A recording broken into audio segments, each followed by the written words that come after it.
Okay, we're gonna convene the Committee on Finance for our first informational briefing for this year, and I want to apologize for the little delay, but better to be safe.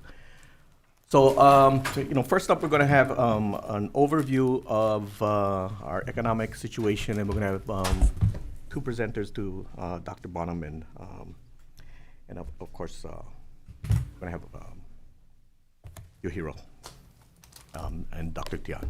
So, maybe almost everybody's here. Okay. So, because of the first hearing, I'll have everybody introduce yourselves. Okay, we'll start with the Vice Chair. Hi, I'm Lisa Kitagawa. I represent District 48, Kaneohe to Ka'ava. Bert Kobayashi, Diamond Head, Kahala to Kapahulu. Aloha, Mahina Poi Poi, District 13. Paia, Haiku, East Maui, Molokai, Lanai, Kaho'olawe, Molokini. Aloha, Darius Kila, House District 44, Maili Nanakuli, Honakaihale. Morning, everyone. Happy New Year. Andrew Takuya Garrett, District 22, Manoa. Good morning, Micah Ayu, District 32, Moanalua, Foster Village, Halava, Aiea. Aloha, David Elkos, District 41, Eva Beach to Ko'olina. Aloha, Scott Nishimoto, District 23, Makali Mo'ili, Alamoana. Hi, everybody. I'm Jenna Takanuchi, House District 27, that runs from Kamehameha Heights to Papakolea. Aloha, Kirsten Kahaloa, District 6, from Kailua Kona to Honaunau. I'm Corey Chan. I represent District 35, which is parts of Waipahu and Pearl City. Okay, thank you very much. Okay, first up, we'll have the State Chief Economist, Dr. Tian. Please proceed.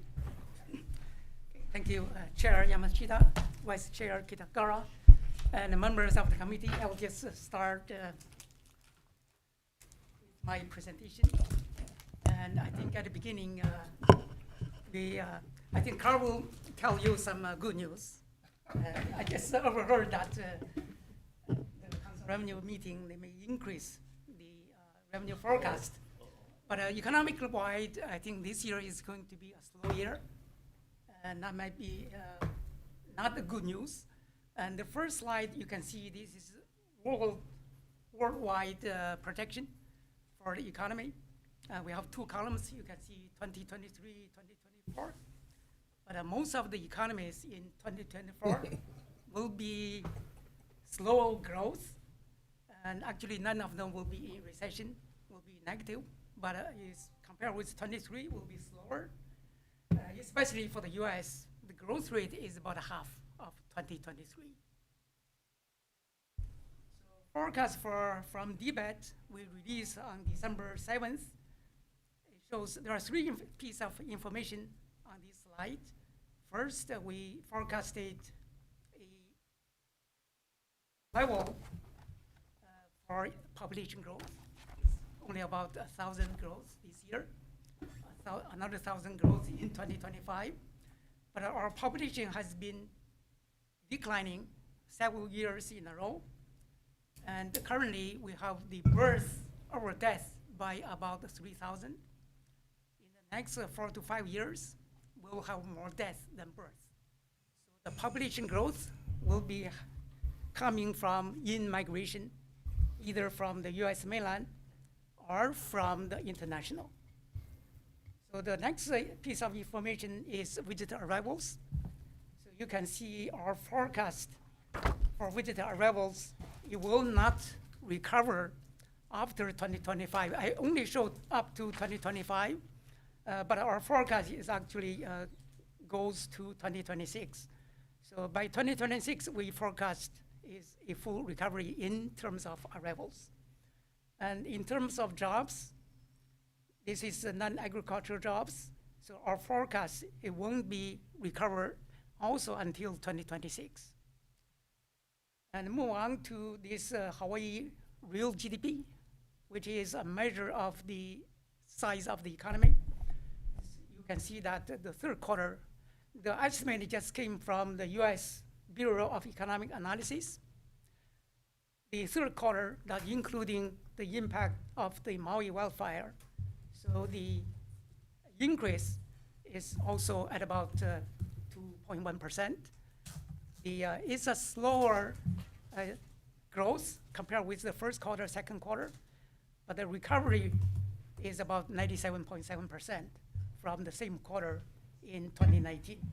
So from this estimate, the impact on Maui wildfire is actually smaller than we expected. So this is, shows the GE tax.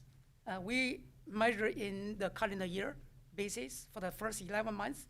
The increase is 5.2%. I think the fiscal year, the increase for GET is about 1.3%. So you can see the blue line on the top.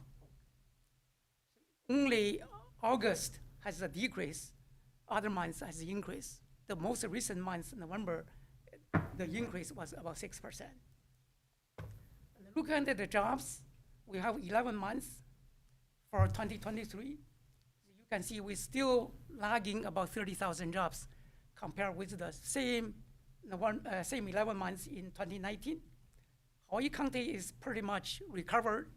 The recovery in jobs is about 99.6%.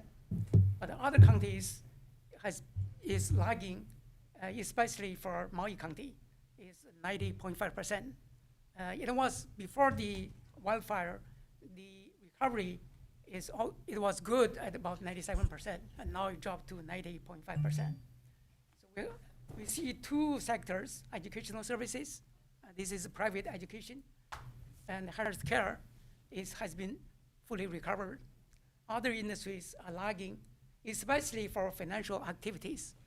You can see the recovery rate is less than 90%. That industry sector includes real estate.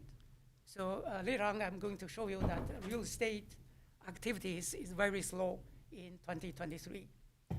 Move on to unemployment rate. Other than Maui has a higher unemployment rate, for November, the unemployment rate was 6.2%. Other counties are doing okay. It's about 2.5% for other counties. And looking at the initial unemployment claims, other than Maui, we are still high on Maui. So you look at the line 2019 compared with 2023. So you can see that Oahu, Hawaii County, Kauai County, they all fully recovered in terms of initial unemployment. But Maui is still high. On the normal, in 2019, it was 144. Now it is almost 500. This is on per week basis. And we look at the construction. Another good news, I will say, is the construction. The construction currently, I think last year in 2022, it was about $11 billion of business. I think 2022, it should reach, we don't have the full year yet, but the calendar year, it should reach about 12 billion. So this, for the first 8 months data we have, is about 11.1% increase. So the construction industry is doing well. That's another good news. And look at the value of building permit issued during the first 11 months this calendar year. And this permit, including all the private and public, all the building permit, is increased 12.3%. That indicating that in 2024, the construction industry will be busier, especially on Honolulu County and Maui County. So Honolulu, Maui will be seeing construction increase in this year. In terms of real estate, you can see this is the from the land court data, including all the transactions, either coming from multiple listing services or sold from Facebook, Craigslist, or developers. So every transaction is recorded. So statewide, we see a decrease in volume by about 32.1%.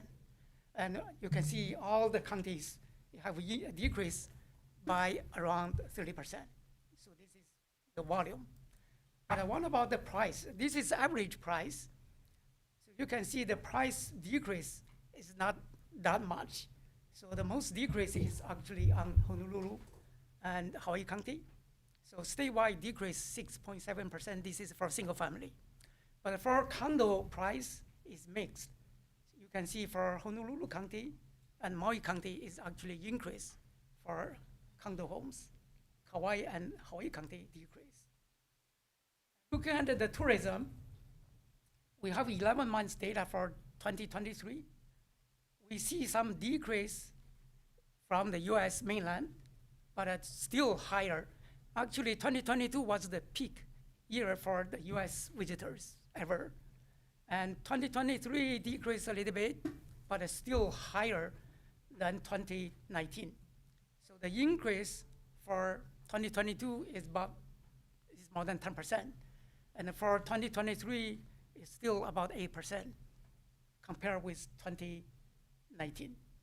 And we're happy to see Japan, the recovery rate, 35.1% in 2023. That was an improvement from 10.9%. Actually, just last week, I was looking at the data. The Japanese passenger, the recovery from passenger is 72%. So that was promising. But yesterday, there were 4 flights canceled because of the airplane crash.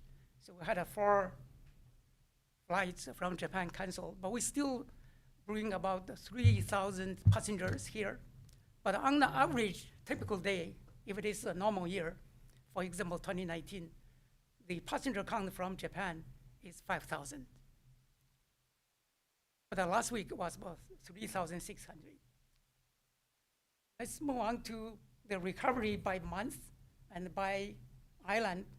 You can see it's pretty much Hawaii Island and Kauai.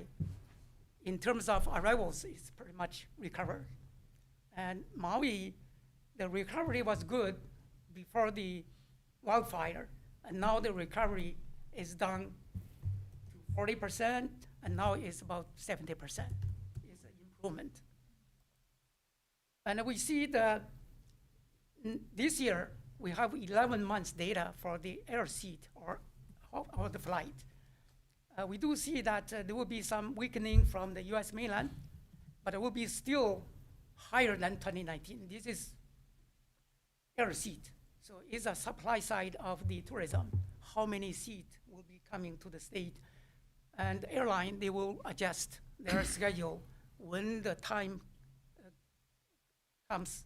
So you can see that the Japan, the seat recovery for this year, based on the airline schedule, will be about 79%. So the last week was the recovery in passengers about 72%. So the growth between 23 and 24 is about 52.6%. So the bottom line, it shows the other, not including other Asian market like Korea, Philippines, and the Europeans. It will be an increase by about 5.1%. So the increase is mainly due to the market especially from Korea. So last Sunday, this past Sunday, a new airline called Air Premier started a new route from Seoul to Honolulu. They brought in about 319 passengers, and they will do until March. They are testing their route. So they will have about 4 flights a week. By island, this is the same data for air seat. I just want to see what will happen island-wide. You can see Honolulu will be continue doing better than the other islands. So basically, Big Island and Kauai will be flat, and they will be still lagging on Maui. So because the visitor composition on the neighbor island normally is about 85% from US mainland, is about 15% from international. When the mainland visitor declining, the neighbor island will feel it. Will have some kind of, they will see the slowdown. But Oahu is about 50-50. So 50% from the mainland, 50% from international. When Japanese recovering from about 35% to about 60 to 70%, Oahu will be benefited. So I think this year we are going to see Oahu will be doing better than the neighbor island. In terms of inflation, Hawaii, in the last 2 years, Hawaii has been better performed in terms of decreasing in the price level. And just the November, the data released recently show our inflation started to increase. I hope this is only 1 month, and it will be coming back to the normal. The increase is mainly on the housing, on the rentals. I do have some slides I want to show you. Is talking about the Hawaii economic structure. So this is related to the forecasting. And this slide, there are 3 pieces of information from this slide. One is that you can see the top 5 industries between Hawaii and the US. So among the top 5, there are 4 of them we are the same. You look at the trade, look at the real estate, professional services, and the government. The only difference is US is heavy in manufacturing. It's 10.3% of the economy. And Hawaii is heavy in hospitality. So we are 10.9%. And the bottom line, if you look, that is another piece of information. The top 5 industries for the US, they contribute 55.3% of the economy. But Hawaii contributed about 2/3. So we are more concentrated. And in other words, we are not as diversified as the US economy. And especially when you look at the sectors like real estate and the government, we are heavy. So actually the last column shows the concentration, means which industry we are heavy. Heavy sometimes means that we may have a potential to export since we have heavier production in that sector. But real estate is mainly because of higher housing. And I don't think we have some export there, except there are more out-of-state people purchasing properties in the state. Another one is government. It's mainly federal government is heavy in Hawaii. Looking at the industry structure here, and I look at the 20 years growth between 2002 and 2022, and we found that there are 5 sectors, the increasing the share in the economy. There are 3 sectors, they are level, constant. And there are a whole bunch of them is declining in share. So from this, I can see that maybe future in the next 20 years, the growth may be coming from the top 8. So the growing 5, the level 3 will be the future. But the ones at the bottom, it doesn't mean that the whole industry will have no growth, but there are some components will be growing. So I'm going to show you about which industry are emerging and growth. So we did a report in 2007. The legislature passed a bill, became a law called Act 148, as debate to monitor those sectors. So we identified 6 sectors, 39 industry groups, and a detail about 280 detailed industries. So the sectors are here: technology, creative, agribusiness, health and wellness, education, and other targeted activities. And I believe when I observed the legislation, most of these are still the concentration of the administration as well as the legislature. So how do we measure? We measure those industries compared with the US in terms of job growth and in terms of the contribution, the share in the economy. So we divided these industries into 4 groups. One is emerging. So for emerging industry, they grow positive growth, and they grow even faster than the US, but the job share is less than the US. But the best is actually base growth. job growth is positive, better than U.S., and also the share is higher than the U.S. So the top two are good. So let's look which industries are in the top two. So first is the base growth. So these industries have been growing, and I think, in another word, maybe they are mature. So they already passed the emerging, and then they come to a base growth. So the industries, detailed industries, including cultural activities, including film, and including some engineering, which is in the technology, and including pharmacies, special health. So those industries has been in the base growth. Which industries are emerging?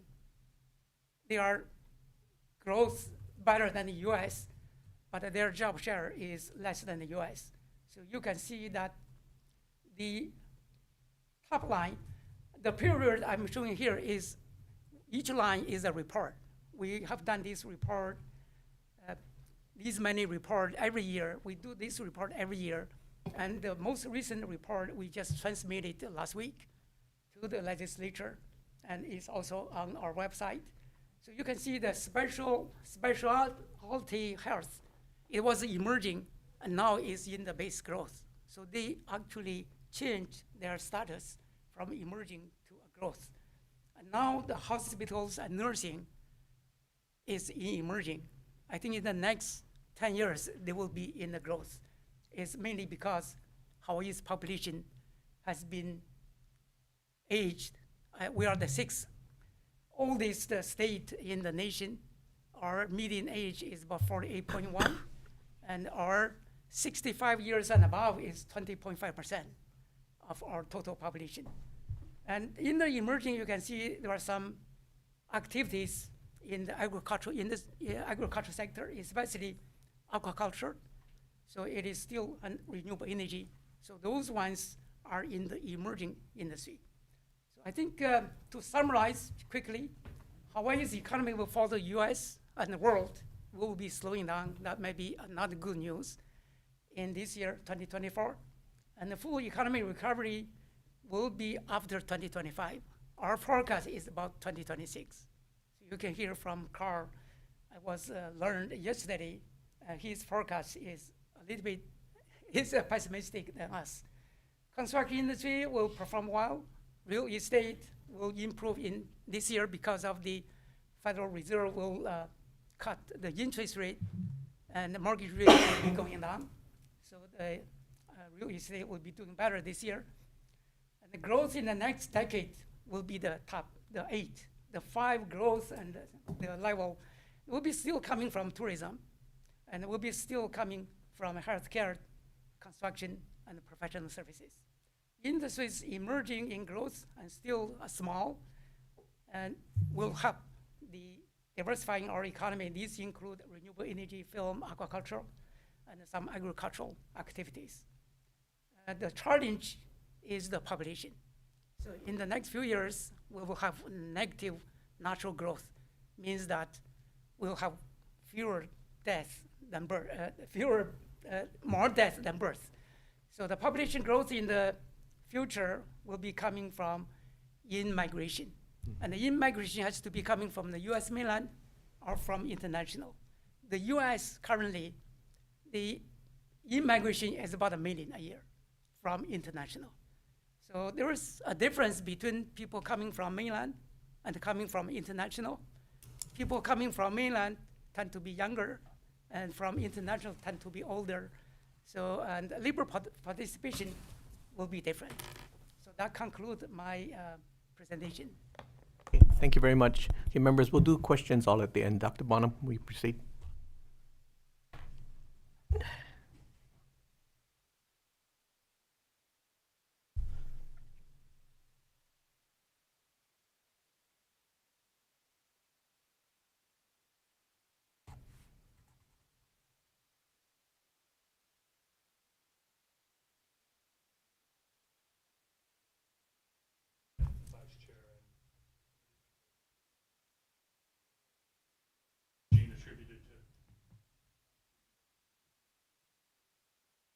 private conversation. It's always a bad idea to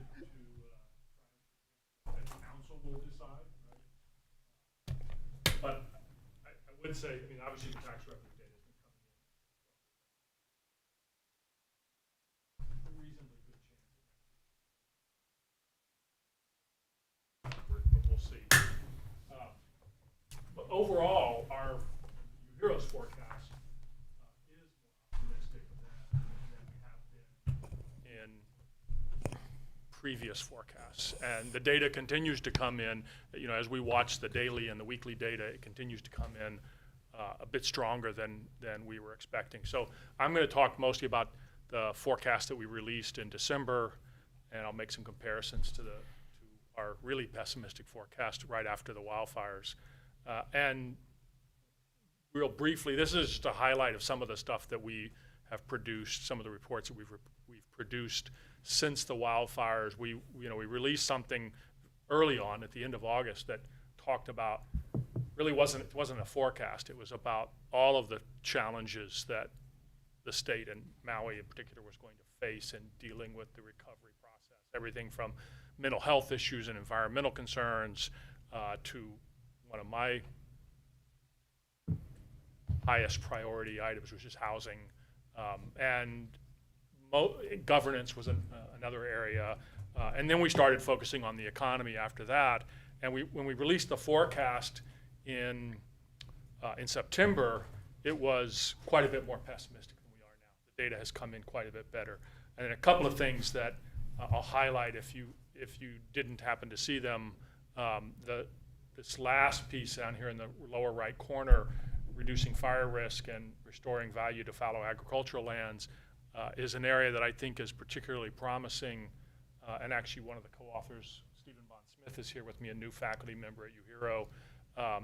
But this piece basically is pointing out something that farmers and ranchers have known forever, which is the work that they do is way more valuable than just the food that they put on our plates, right? It has value from everything from just maintaining green space that we like to see to protecting watersheds. And I think our contribution as we go forward is going to be trying to put values on those ecosystem services, particularly as it relates to fire risk. So if you can put an economic number on it, then you can craft policies about how to either incentivize it or penalize bad behavior. And if you don't have the economic number, right, if you don't measure it, you don't manage it. And so we have a lot of expertise in environmental economics that can contribute to that, and it's something that we're working on. So the kind of exciting part about that is that we may actually be able to get to a thriving, diversified agricultural economy that comes about because we're recognizing more than just the value of the food.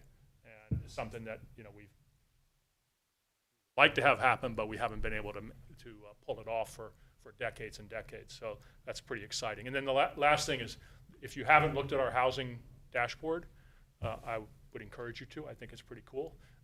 And it includes everything from the demographics of a region. It's by zip code, but after the wildfire, we parsed the data so that we were actually be able to report data for Lahaina town, right? So not the whole west side, but really the burn area.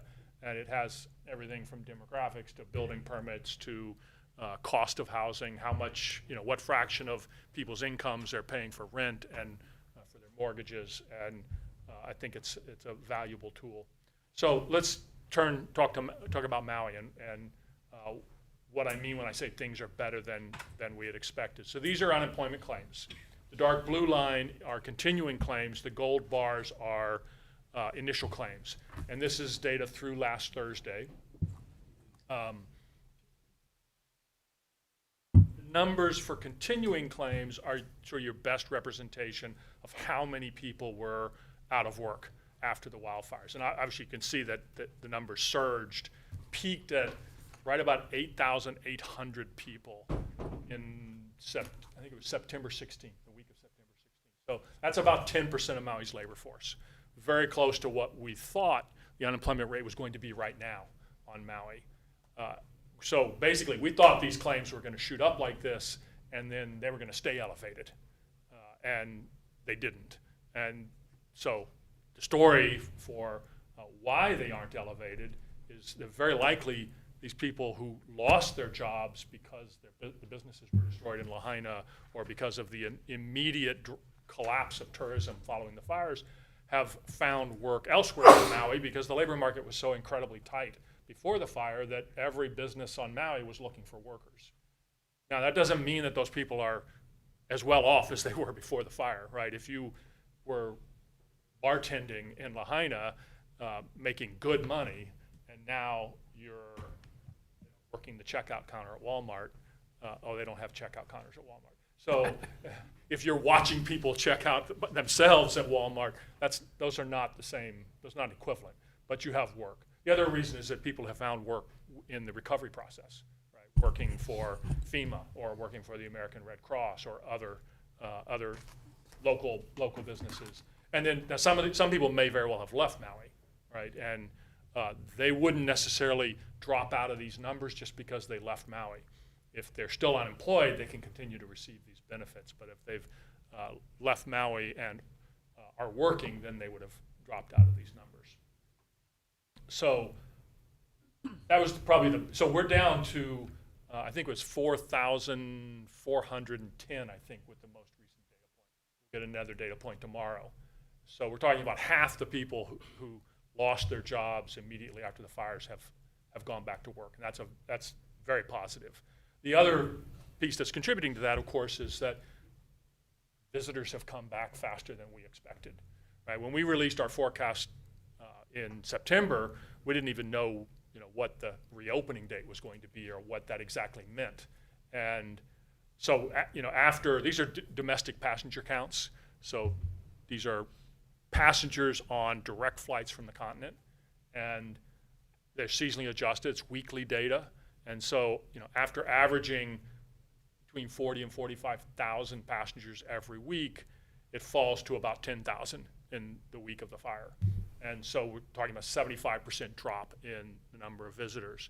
And the recovery to almost 35. So I actually just updated this data point while Eugene was talking. So that's the week ending December 30th. And so, and actually if you look at the entire month, you look at the whole month of December, the domestic passenger count is only down 16% from a year ago. It's pretty astounding. Now it's possible that a whole bunch of FEMA workers came into Maui during the month of December. Maybe they rotated out, and so because these also include non-visitors, right? And so you have to take it with a grain of salt. But any way you cut it, the tourism picture on Maui is not as bad as we thought it was going to be, and it's reflected in the dark blue line here is our forecast from September. The green dotted line is our forecast from December, and if we were doing it right now, that number would be a little bit higher. And obviously, it's not the bodies we care about, it's the spending that puts people to work and pays the bills. And this difference is on the order of $200 million worth of visitor spending.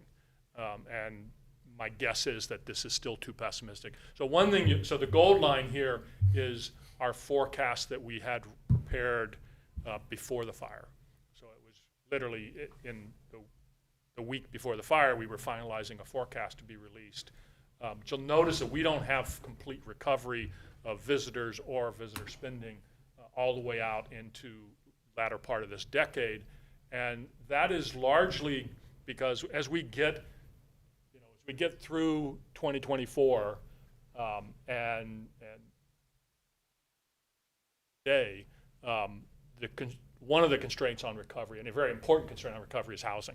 Right? If we don't build housing for all of the residents who were displaced, plus the workers that we need to house for the recovery process, then not only are we risking residents leaving the island and not returning, but we're also making sure that visitors can't come because we're going to be housing our residents in what used to be visitor plant. It used to be inventory where visitors could come and spend money. But if we haven't built the housing, that won't work. And so that becomes a constraint on the economic recovery, and it starts to bind in 2024, 2025 as you have enough visitor numbers that you've reached capacity elsewhere. So that's a sort of primary concern. So I'm going to talk about the U.S. economy for a moment. So normally I would have just started with U.S. economy and Japanese economy, talked about the rest of the world, and then talked about Hawaii, but I wanted to give a brief update on what we're seeing on Maui. The good news is that we were wrong, and there was no recession in the U.S. in 2023. In fact, basically the story for all of 2023 was every time you do a forecast report, you're surprised by how strong the U.S. economy was, how many jobs were being created, how much consumption was happening, and how many U.S. visitors were still coming to the islands, right? Really, for all of last year, it was, can they really keep coming? And I'll show you some slides about, we've begun to see that unwind. But, and so the good news is that the inflation picture, these are year-over-year inflation numbers from different categories of different measures of inflation. The green line here is, what happened to my pointer? Okay, no, I guess I don't have a pointer. The green line is the personal consumption expenditures deflator inflation measure. That's what the Fed likes to watch, and that's why we're looking at this. I mean, it's great that inflation's come down, but the key point is that inflation has come down so much that the Fed isn't going to be raising interest rates anytime soon. In fact, they'll be cutting interest rates sometime in the spring. Probably, my guess is April or May. In fact, if you were to look at just the last 6 months, the Fed's preferred measure of inflation, core personal consumption expenditures inflation, it's below 2%, which is their target.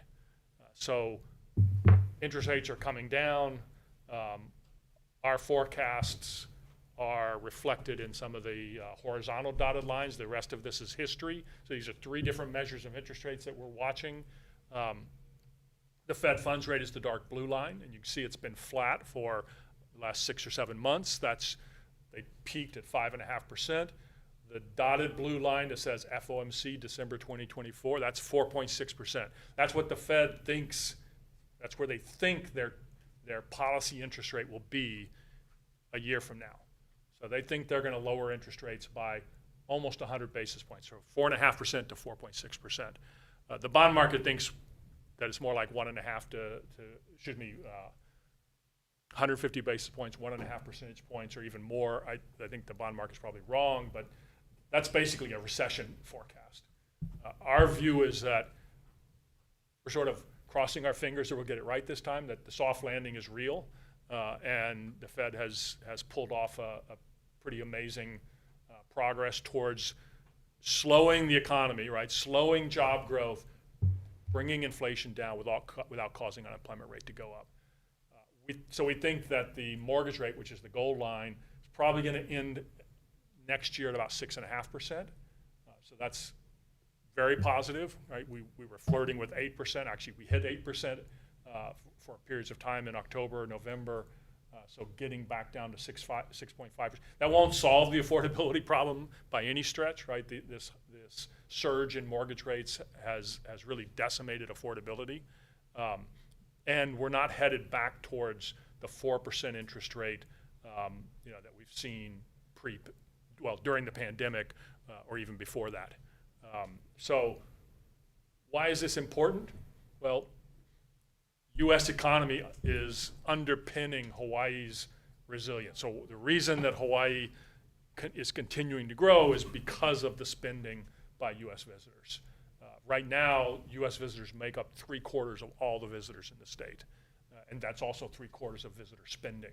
And so basically, almost all of our eggs are in that one basket. And so the forecast that we have for, again, we keep raising the forecast, right? So the light blue one is the Q3 forecast. The gold bars are the Q4 forecast. This is U.S. real GDP growth. Our forecast actually is the same as the blue chip number that Eugene was sharing, 1.2% for, that's actually borderline recession. I mean, that's really a soft landing. You can look back in history when years when the U.S. actually went into recession, and for the whole year you still have positive growth of around 1%. So it's a market slowdown. Maybe too pessimistic. We'll be revising shortly. So I mentioned that U.S. visitors account for 3/4 of all the visitors in the state. This is one of these complicated graphs that UHERO loves to use, where we can show lots of different data. And the way we do that is we line everything up at 100. So we manipulate the data so it tells a story. I could have said lie, but that's not what I meant. We manipulate the data, we change it, we index it. So everything is at 100. So you can easily see growth rates, right? So if you're at 100 in January of 2020, right before the pandemic, you fall to 0 in April, you know that you lost 100% of your visitors. Right? The blue bar is U.S., the blue line is U.S. visitors. And then by summer of 2021, we were up at over 115. So U.S. visitors in the summer of 2021, right, this is the summer of the U-Haul rental car on Maui, that's 15% more visitors than we saw pre-pandemic. And then we stayed there, right? The U.S. visitor held things together during that recovery and remained at 10 to 15% above pre-pandemic levels all the way until spring of this year, when we began to see weakening U.S. visitors, and then of course a substantial drop after the fire. All the other markets, so the green line is Canadian, behaved somewhat similarly, but with a later recovery because travel wasn't open. You basically couldn't travel, and same thing for international, right? So, but all of those have either reached 100% of pre-pandemic level at one point or another, or have approached it. So the other international is at around 90% of pre-pandemic levels. The problem is Japan isn't, right? So in the latest data, the November data, the Japanese visitors are at 50% of pre-pandemic levels. Right about in line with our forecast. But I think what Eugene was referring to about my pessimism, or our pessimism in the longer term forecast, is that we don't see any reason to expect that Japanese visitor arrivals will recover to pre-pandemic levels anytime in the next 4 or 5 years. In the first place, if they did, you'd have to kick out some of these U.S. visitors, right? You've only got so much capacity, and basically someone's going to have to leave for those Japanese visitors to return. And it's no longer the case, at least in today's environment, that Japanese visitors are super coveted because of their spending. In fact, the U.S. visitors are spending just as much as the Japanese visitors are.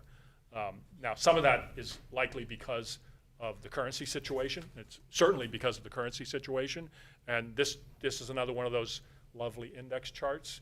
And it shows you percentage changes in different currencies. So the Japanese yen is down 35% compared to where it was pre-pandemic.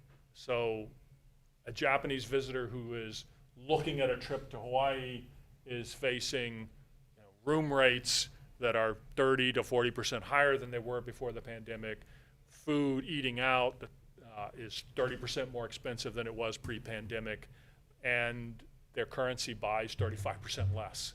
So that vacation is 60, 70% more expensive. It's the same reason that all of you or someone you know has been to Japan in the last year, because it's on sale, right? Everything looks like you're shopping at Costco like a decade ago. And so that's part of the problem. It's not the whole problem. This data is outbound tourism from Japan to various destinations, and it's the recovery to pre-pandemic levels. And Japanese visitors to South Korea are at 100% of their pre-pandemic levels. Japanese visitors to New Zealand and Australia are at about 75% of pre-pandemic levels. And if you look at the yen versus the Australian dollar, it's not as bad as it is against the US dollar. Right? It hasn't depreciated 35%, but it's depreciated almost 30%. So it's not just a currency story. There also seems to be a shift in travel closer to home. and that's consistent with survey data that tells us that Japanese visitors are shying away from long-haul international travel. So the other thing that's I think important to bear in mind is that when you go through these various crises, so Hawaii is a small open economy that is buffeted by shocks, whether it's geopolitical, right, wars, or it's natural disasters, earthquakes, tsunamis, hurricanes, and each time you have one of these shocks, like the first Gulf War or 9/11 or SARS or the Great Recession, you have these sharp declines in visitor spending. That's the gold line measured on the right axis in billions of real dollars. And then once you have the bounce back from that, the growth stops, essentially. Now, you look at this over a long period of time, we're basically at the same level of real spending as we were in the late 80s. Right? We actually passed the previous peak for real spending during the pandemic, and now we've gone another shock. We've got the Maui wildfires. Once we get the recovery from that, what you should expect is basically very little growth, little to no growth in the amount of dollars being spent in Hawaii by visitors. Which means that the growth's got to come from somewhere else. The good news is that right now there is, and Eugene alluded to this, was the construction sector is poised to to essentially replace the lost visitor spending that we think is going to happen in 2024 because of weakening global markets and the effects of the wildfire. So talking about the labor market for a moment, this puts another one of those lovely index charts, all indexed to pre-pandemic. So here we're setting number of jobs to 100 in February of 2020, right before the pandemic. And you can see the relative job losses, right? The US economy is the dark blue line. So they lost 15% of their jobs, right? From 100 to 85, whereas Hawaii lost 25% of our jobs during the pandemic because of the nature of our economy and how long we were shut down. But more importantly, the US economy is now completely recovered, right? Their payroll job numbers for the US have surpassed pre-pandemic levels by 3-4%. In contrast, Hawaii is still the gold line. Our payroll jobs in the state of Hawaii still about 4 or 5% below pre-pandemic level.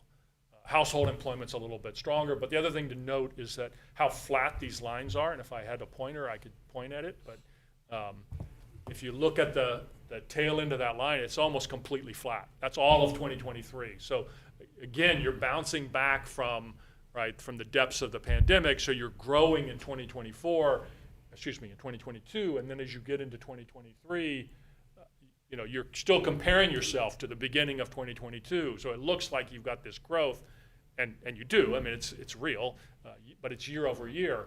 But month to month, there was almost no job growth throughout 2023. So the economy was really slowing pretty sharply, and that's kind of to be expected because anybody who talks to business people will tell you that their number one concern is they can't find qualified workers.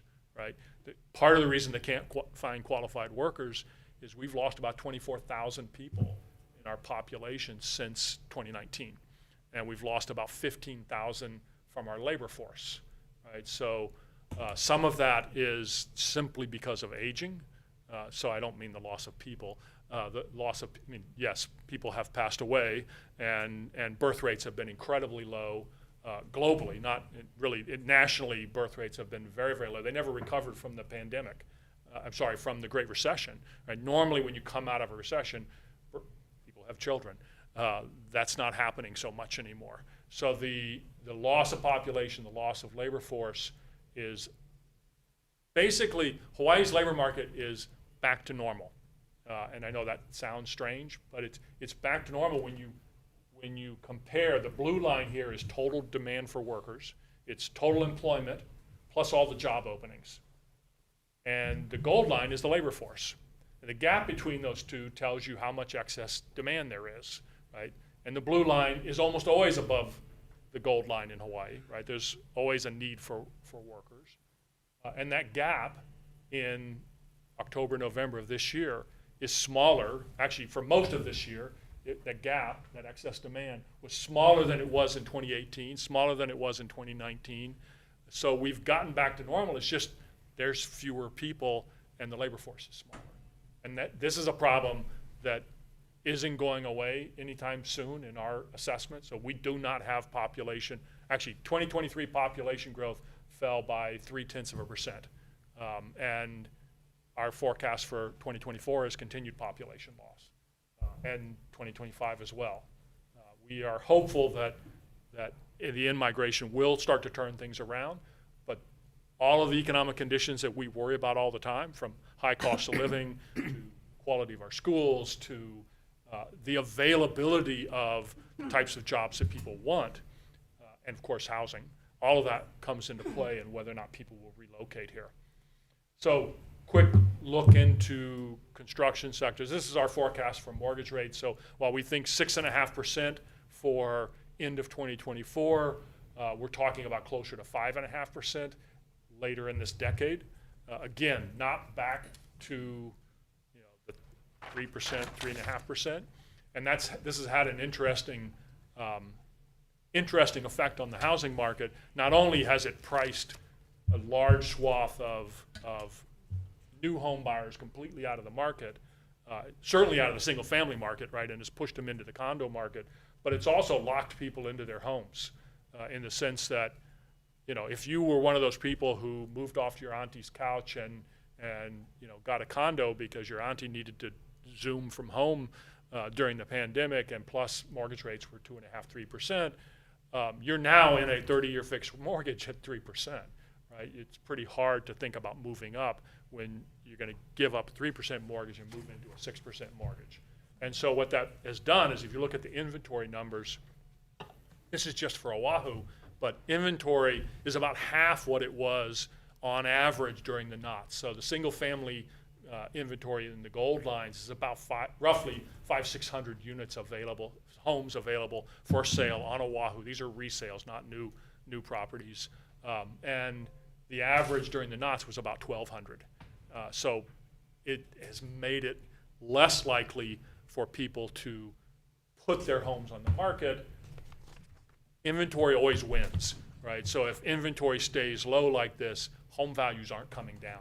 In fact, we've likely already seen, barring a deep downturn, we've already seen the extent of the price declines during 2022 and 2023. And if you look at across all the islands, these are the number of resales. The housing market, and this is important, as Eugene was showing several places, he was talking about the real estate sector and how big of a piece of Hawaii's GDP that is.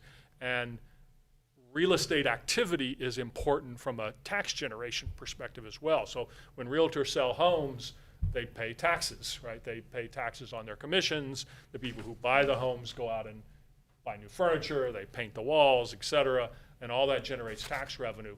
And this collapse that we saw in resales, anyway, all the islands have seen resales collapse from their peaks during the pandemic to levels that we haven't seen since the Great Recession. And that collapse in activity contributed to the very weak tax revenue growth that we saw last year. But it's now POW. I mean, we're not going to see another collapse like that. We may not see booming times, but on a year-over-year basis, you won't see that as a drag on tax revenue. So I mentioned earlier that, I'll talk about this. So in the rest of the world, or the rest of the country, this is comparison of Hawaii to the U.S. It comes from our fact book, the housing fact book that we released last summer. And this shows every state in the country.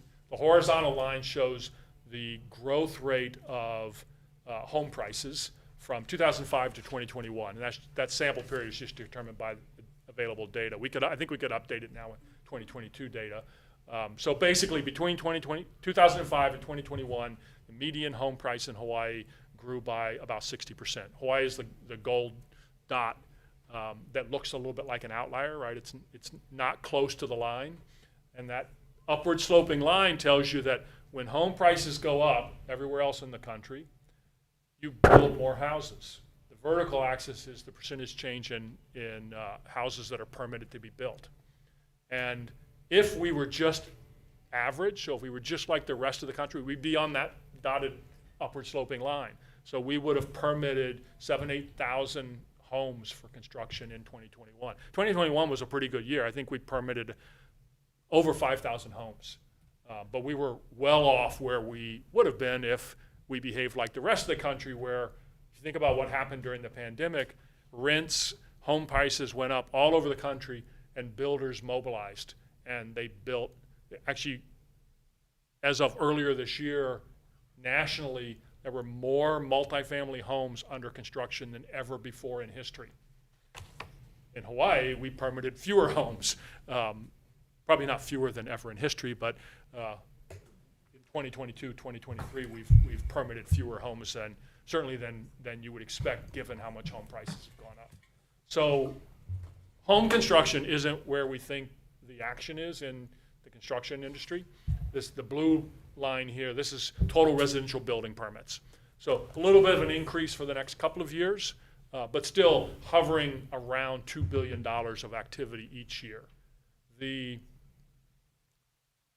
wedge now is non-residential. The green area is non-residential building permits. So that's not office towers. We don't think we're going to be seeing that. Some of that is resort. Some of it is actually related to high-rise to condo construction. Then the real action is in the government sector. And the government sector here is primarily DOD. It's primarily federal. It's Pearl Harbor. It's Infrastructure and Jobs Act. It's DOT, spending by DOT, right? And so this was our forecast before the fire. And it's too pessimistic I think. So for example, that forecast doesn't have Mayor Wright, doesn't have the rebuilding of Mayor Wright in there, because when we first put that together, the new plan for Mayor Wright wasn't there. It doesn't have moving Halava. There's a bunch of state projects that we have not put into that forecast. So I think that it's probably too pessimistic. And yet, now, the gold line is that top forecast for total construction activity. So we're talking about peaking at about $9 billion in 2024. And now you've got to add on rebuilding for Maui, right? So once you take into account that we're talking about spending, actually, I don't think anybody has a hard number. This is an educated guess, but spending $750,000 to $1 billion a year for the rest of this decade on rebuilding Maui, the main takeaway is, where are we going to find the workers? And it creates an opportunity for job retraining programs, for the community colleges to mobilize. I know CNHA is already has some kind of certification programs. I know they were doing work to get people trained up to work with FEMA, and they're also doing work now to get people trained up to move into the construction trades. So it's a real opportunity. It's also a risk that if we don't mobilize, and if these workers aren't local, then they're coming from somewhere else. And when they come from somewhere else, they take their earnings and go home. And it also has the potential to raise the cost of these projects, likely leading to some delays either in private sector or public sector projects going forward. So I'll wrap up with the pessimistic outlook is the population. The dark blue line is population on the vertical axis. And as I said, I think for 2023, population probably fell by 0.3 to 0.4%. We think we're going to lose 3,000 or 4,000 people from Maui. And we have a population forecast that basically falls a little bit for the next couple of years and then is incredibly flat going forward. So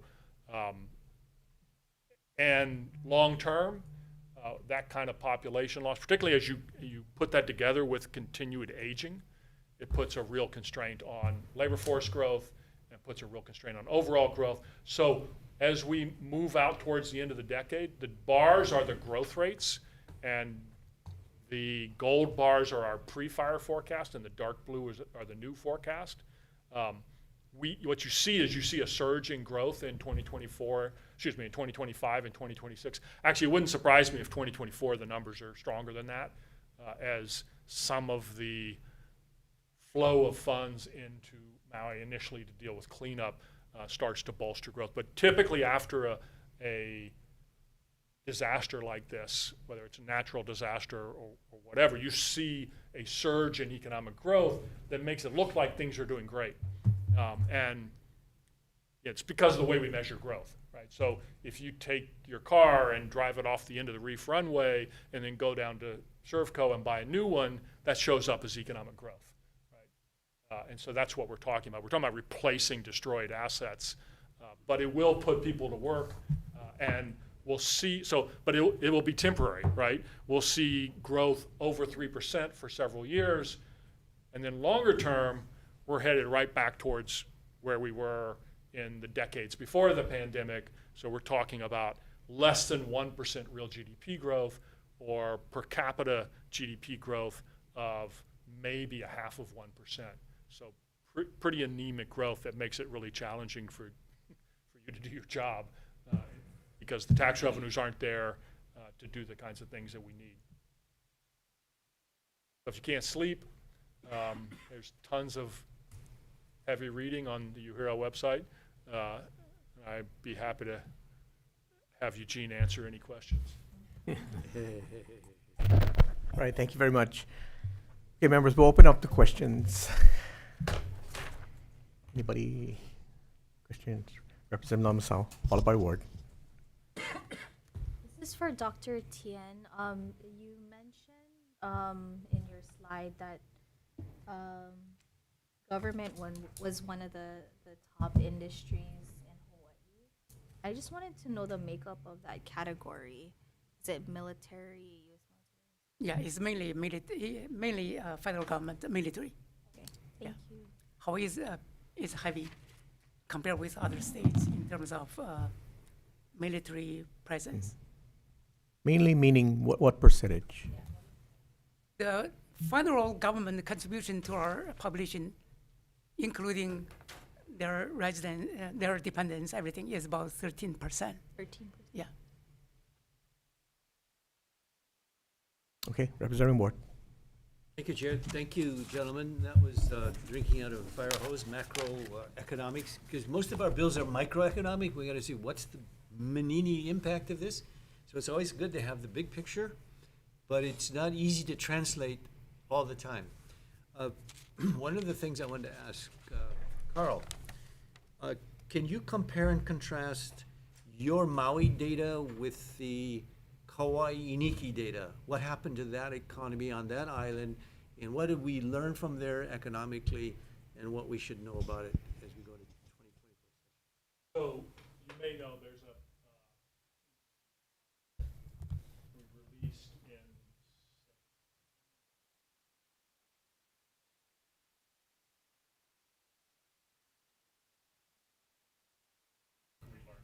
Were they better or worse? You have a summary of what did they say? I didn't read that. It was mostly about lessons you could draw. And the problem is that these are completely different.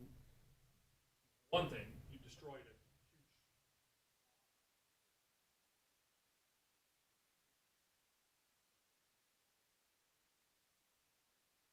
huge visitor recovery on Maui has actually been,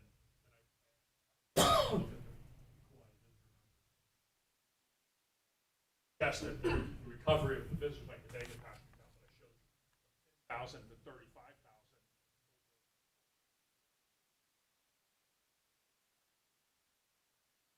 The other thing is that on Kauai, you could see a much faster construction. So they set up a special, and building code. So if you lost your roof, you could go in and get a permit. That's completely different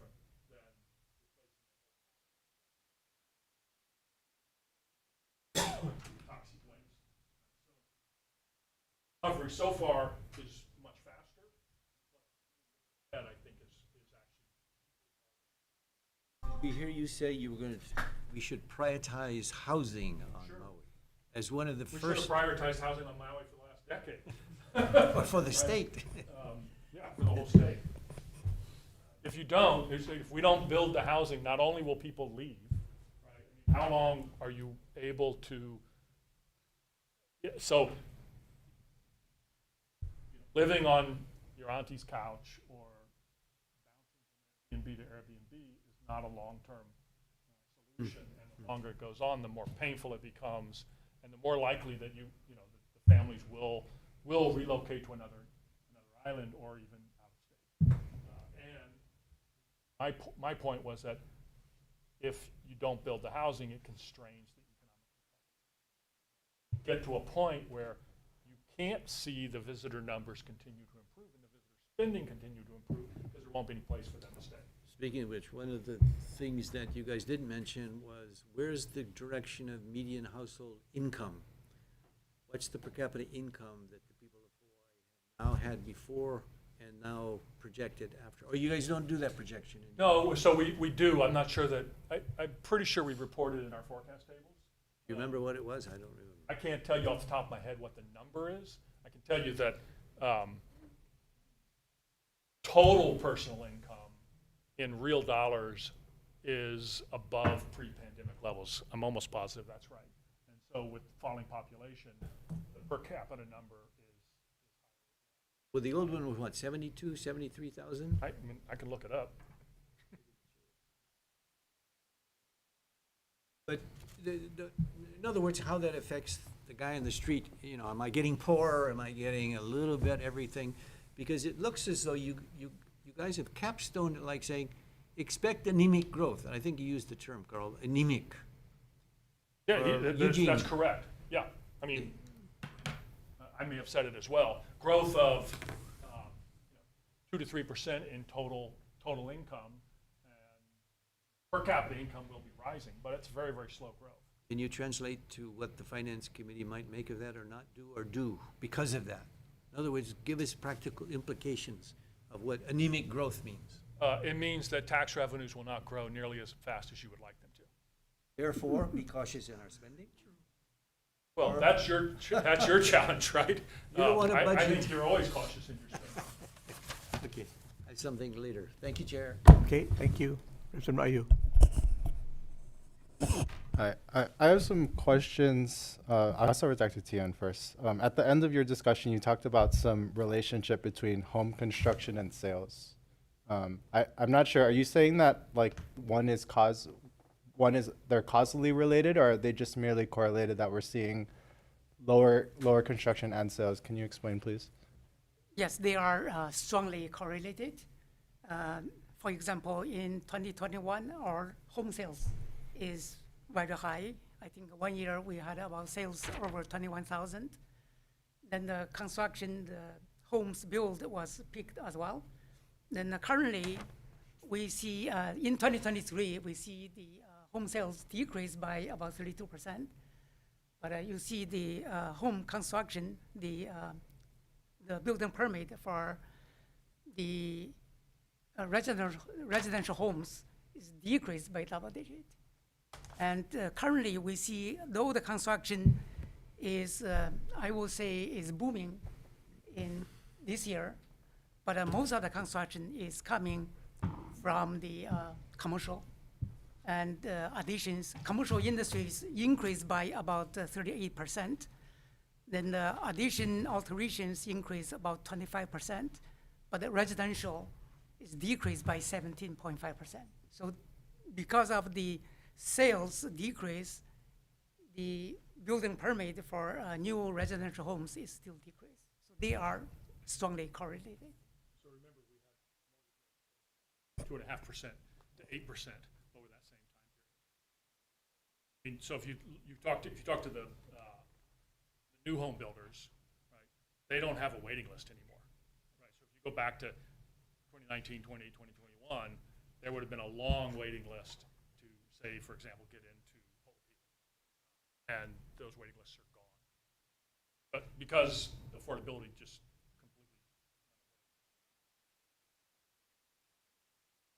So is there a point, is there like a population homeostasis for Hawaii that we're targeting? I mean, you guys both keep talking about like depressed growth or no growth, like, and I'm assuming we're looking for growth, right? Or like what is the growth we're looking for? Right? I mean, if you don't have growth, then you don't have the revenue increases.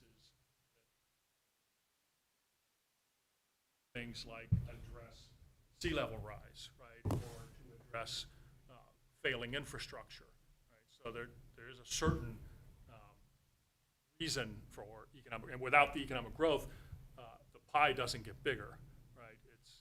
We're talking about a situation where the pie essentially stays very much the same size, and you have challenges paying for everything that you'd like to pay. Okay. I mean, I'm not, we're not suggesting that growth is the solution to everything. That's not at all the case, right? So I'm not saying we just pour concrete in order to have growth. Okay, because there was some discussion about home values not coming down, and I'm trying to figure out, like, is it in the residents who already own property in the state for home values to come down? Is that in their interest for them to lose? Okay, so then that's being concerned about home values is really very much about affordability and about access to housing for.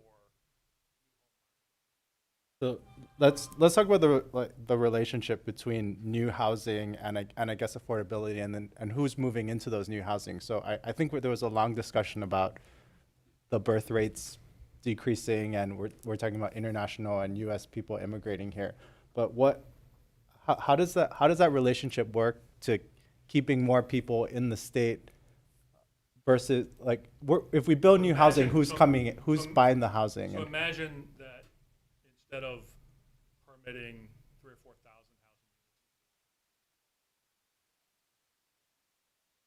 housing units, and I've done simulations in the past where you take sort of the size of your housing gap, however you want to measure that. What is the need for housing that's not being met? And if we run those simulations and says, what if we built all those?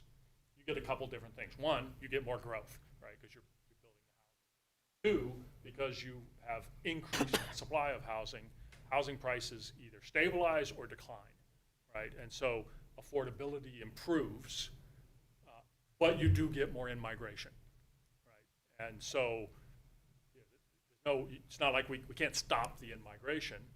And some of those in-migrants may very well be our kids, or someone's kids who've left here to go to college and are now able to come home because they feel like they can afford a question. I think the housing demand, there are two. It might be three. I think one, we talk about the market demand based on the current pricing. The housing unit built a year from the developer, if they build 4,000 a year statewide, is sufficient. It's not going to change the housing price. It will be still some increase or stabilized. So this is new housing. I'm talking about 4,000 a year for new housing. But the another demand is called the pent-up demand. We have a lot of the double up. The children stay with parents, and these nieces, nephews stay with aunties. Those demand is pent-up demand. If we want to take care of those demand, we need 10,000 a year. So there are two numbers. One is 4,000. If you build 4,000, that's the developer. They don't want to build more to impact the price, right?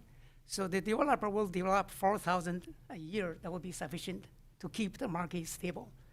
But for taking care of those people, they want to stay away from parents, you need 10,000. So this is, we are talking about affordable housing is taking care of those people. Then there's another market, maybe is government, maybe is called affordable housing market. And this market is restricted. You have to be qualified in terms of income, in terms of owner occupancy, and in terms of when you sell it, you have to sell to the developer. Those kind of is restricted. So I'm talking about that is free market. And also, we have to think about the demand from out of state. The data shows that we have 25% of our homes sold to out of state. That number, we know it is very conservative because it's based on the note of the land court. If the note sent to a local relatives or local real estate or lawyers is counted as a local purchase. So I think even they send to out-of-state addresses, that's about 25%. So this is a free market. Currently, we don't have a control for these. So Hawaii is a very special case. Though we talk about we have a housing shortage, but when we look at it, the home vacancy, Hawaii ranked number 1, number 2 in the nation. It's mainly because people purchase a home, they leave that home as a second home. They come here only occasionally. So we have very high vacancy rate, and we have a shortage. So are you guys saying that if we build 10,000 units per year, we will see either a population increase or we will see like the birth rates return versus death rates? Like what are we going to see, or more locals being able to afford? Like what are we going to see from the 10,000 units?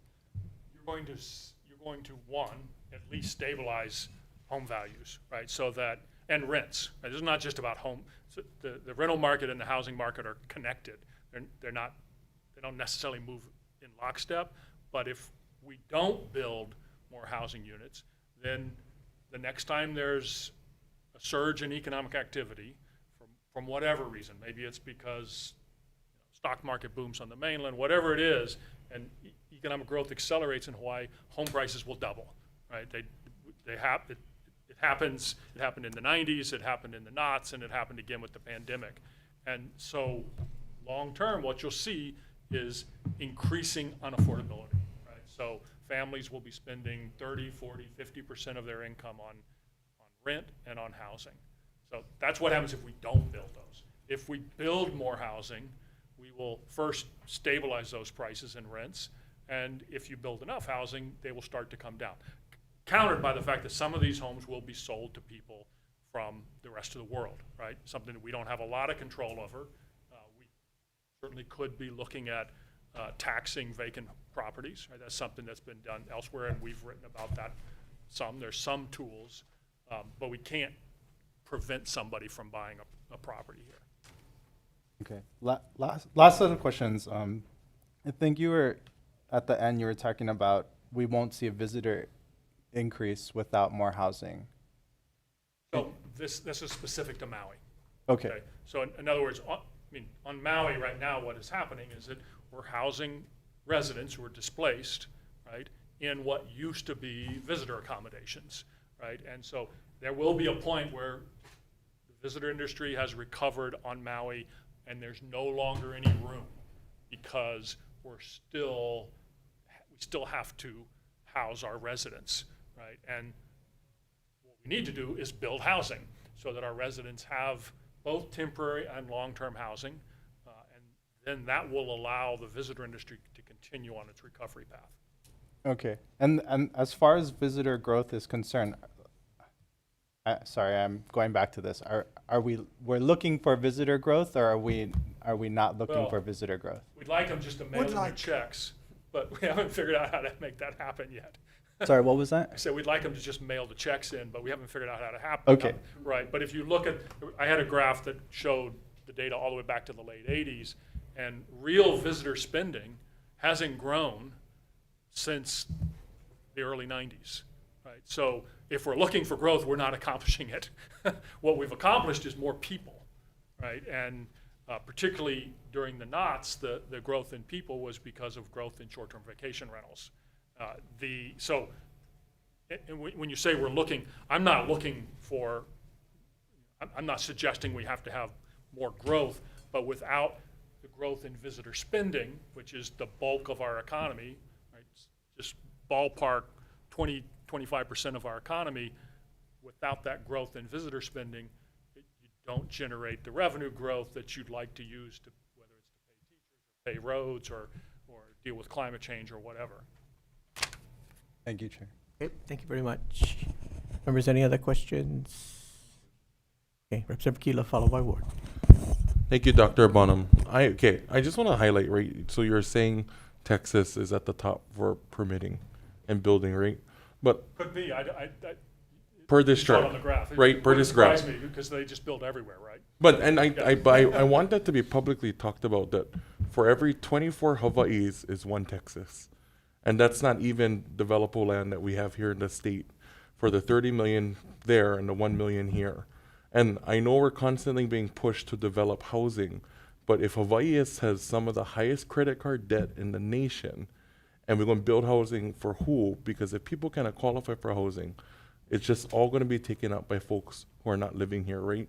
So are you folks able to caution more on not just necessarily folks to build housing, but people, one, ready to buy housing, but two, have we ever, I mean, not we, has UH Hero ever thought about how potentially land and homes that could be developed by the Department of Hawaiian Homelands to help ease some of the housing shortages? Because I constantly believe if you get some waitlisters out of the normal market for housing and you get them housed under a Department of Hawaiian Homelands property, they then free up a house for someone else who's not on that list. Exactly right. In my book, the HHL should be considered the low-hanging fruit for housing, because you've got the land, right? If we housed everybody on the waiting list, we wouldn't have a housing crisis. It would be over, because we would have created enough housing, and all those people move out, and they move into a place on Hawaiian Homelands. Same thing for military. If we built more housing, if the federal government built more housing, that would also contribute. Okay. Yeah, I think you're absolutely right. Thank you. Okay, thank you. Representative Ward, followed by Ayu. Thank you, Chair. I have a couple more questions that I begin with. The first one is kind of easy. When you said, hey, we have limited capacity, you never said what it was. You're talking about the tourist capacity. Have you got a number that you can tell us? We're at 10 million, give or take something, given pre and post-COVID? You said we have limited capacity. I'm pretty sure I was talking about, yeah, so statewide, right? Yeah, so, statewide. So if you were to look at occupancy rates across the whole state, right, they're roughly where they were pre-pandemic. So in other words, with this surge in U.S. visitors that we have right now, you couldn't bring back all the Japanese visitors that used to come, because there's not enough room for them all. So now you're suggesting the Airbnb without them, we No, would I'm be not losing a suggesting lot. Airbnb. I mean, I'm just saying that so our forecast has been that as the U.S. economy weakens and U.S. visitors stop their revenge travel and so on, there will be room for Japanese visitor growth to resume and to get back to closer to normal. That's all I was saying. Speaking of the Japanese visitors, a very reliable source said if we legalize recreational marijuana, there will be a reluctance by many of the Japanese to come here. Have you guys heard that or substantiated any? Yeah, but anything think like of all that? the U.S. visitors who would come. Your Colorado side. Chair, I have not heard that. I have one last question. On Maui, in some of the data, I think you briefed our committee before, you said there were so many numbers of unemployed, so many employed, and then there were 150 undocumented workers. Do you know the origins of at least the report that I read that came near whenever you briefed our working group? Were they from the Philippines or were they from the southern border, or you have no idea? So you're probably talking about people who are being housed by, that couldn't be housed by FEMA and the state. Well, they just said it was, quote, undocumented. No, I'm not familiar with that number, and so I certainly couldn't tell you where they were from. Eugene, you got any sense of that? No, I think those numbers are coming from either FEMA or Red Cross. Yeah. Yeah, they wouldn't give to us. The feds have got a handle on that. Otherwise, thank you, gentlemen. Okay, thank you, Representative Ayu, followed by Kahaloa. Yeah, just going back to the comment on the low-hanging fruit for DHHL and the federal government. I mean, it seems like the low-hanging fruit is because they avoid some of the zoning concerns that we have. They avoid some of the permitting concerns that we have. So is that what you're? I mean, is that what we should be considering as far as development of housing? You have land that's already available, and all you have to do is act on it. So, but yes, avoiding some of the regulation is part of it. Okay. I mean, we know that the regulatory barriers are enormous, and they add to the cost of housing, right? Even, you just take a look at any major housing development in the state in the last 50 years, and the amount of time that it took to get the land entitled, to get through the courts. Take 5 or 10 years, or 10 or 15 years of planning. That's all money that ends up in the cost of the housing. Avoid that. That's a net cost. Okay, thank you, Chair. Okay, Representative Kahaloa, followed Thank by Cochran. Thank you, Chair. A question for Dr. Tien on emerging economic sectors. You mentioned aquaculture as one of those emerging markets. Can you speak to a little bit of the cause or what is creating that emergence? And does NELHA play a role in that with their with Hatch being situated there? Can you just talk about where we're seeing that growth in aquaculture and where we can see that continue to go? Yeah, I think since the Act 148, aquaculture is a part of the industry we monitor, and we found that industry has been in the emerging, the changing from emerging to growth to emerging. I think currently they are in the emerging, not in the growth. I think currently, NELHA is taking the lead in developing this sector. Hawaii is very special in aquaculture, because we have the expertise, and we actually produce, especially for the shrimp, we produce the broadstock.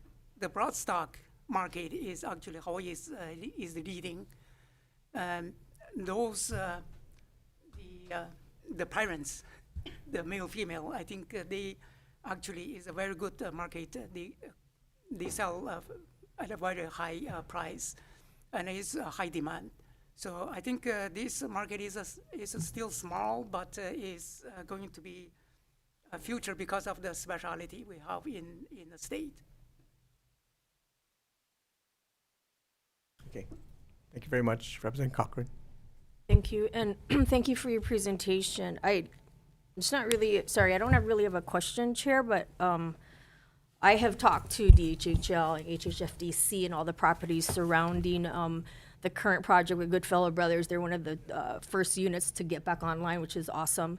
And the number one biggest issue for both those entities is water, right? So I have discussed this at other committees too in regards to getting housing built. And that's the hugest difficulty and hindrance at this time. And also rebuilding, I mean, set aside the idea of where are we gonna put all that debris at this time, and Olowalu's being discussed, but also gotten pushback on it, is the laterals, the underground infrastructure is there, and we can replace all that. But the 2,200, 3,200 users to connect to the main lines is also gonna be a super huge challenge in order to make these lots and businesses, able to rebuild. So, I mean, I love all the numbers and all the, the guesstimations and ideas of what we need, but I think the number one thing right now is obviously the water infrastructure Because until we get that, nothing is going to move. So I agree 100%. That's true even before Lahaina, right? And so that's part of, it's one of the reasons why I've argued to anyone who will listen that part of the solution, not the solution, but part of the solution right now isn't thinking about rebuilding Lahaina, right? It's about putting housing across the entire county anywhere you can. And so for me, ADUs, and so like the CNHA program that will support host families or expansions of existing properties, I've suggested to several people, the mayor and others, that setting up a program like that where somebody like CNHA could facilitate putting ADUs on almost every single-family lot. Because if you've spread it around the island, I know this isn't perfect for someone who wants to live on the west side, but if you spread it around the island, it diminishes the infrastructure impacted, right? So if you've got a single-family neighborhood, you should be able to add 5 ADUs to that neighborhood without taxing water resources to the point where it puts it on hold.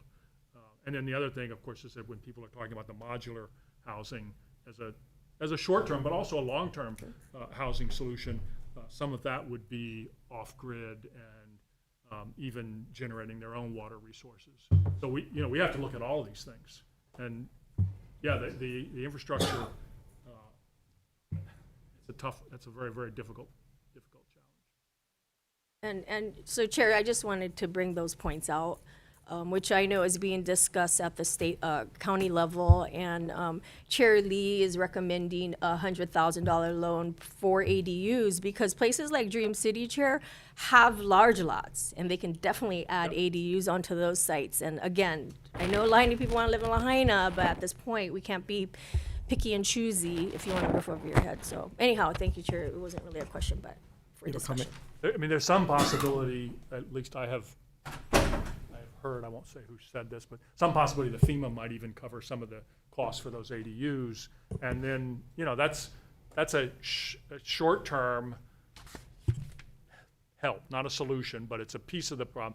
But it also becomes part of the permanent long-run housing for the island. Okay, thank you. Represented by you.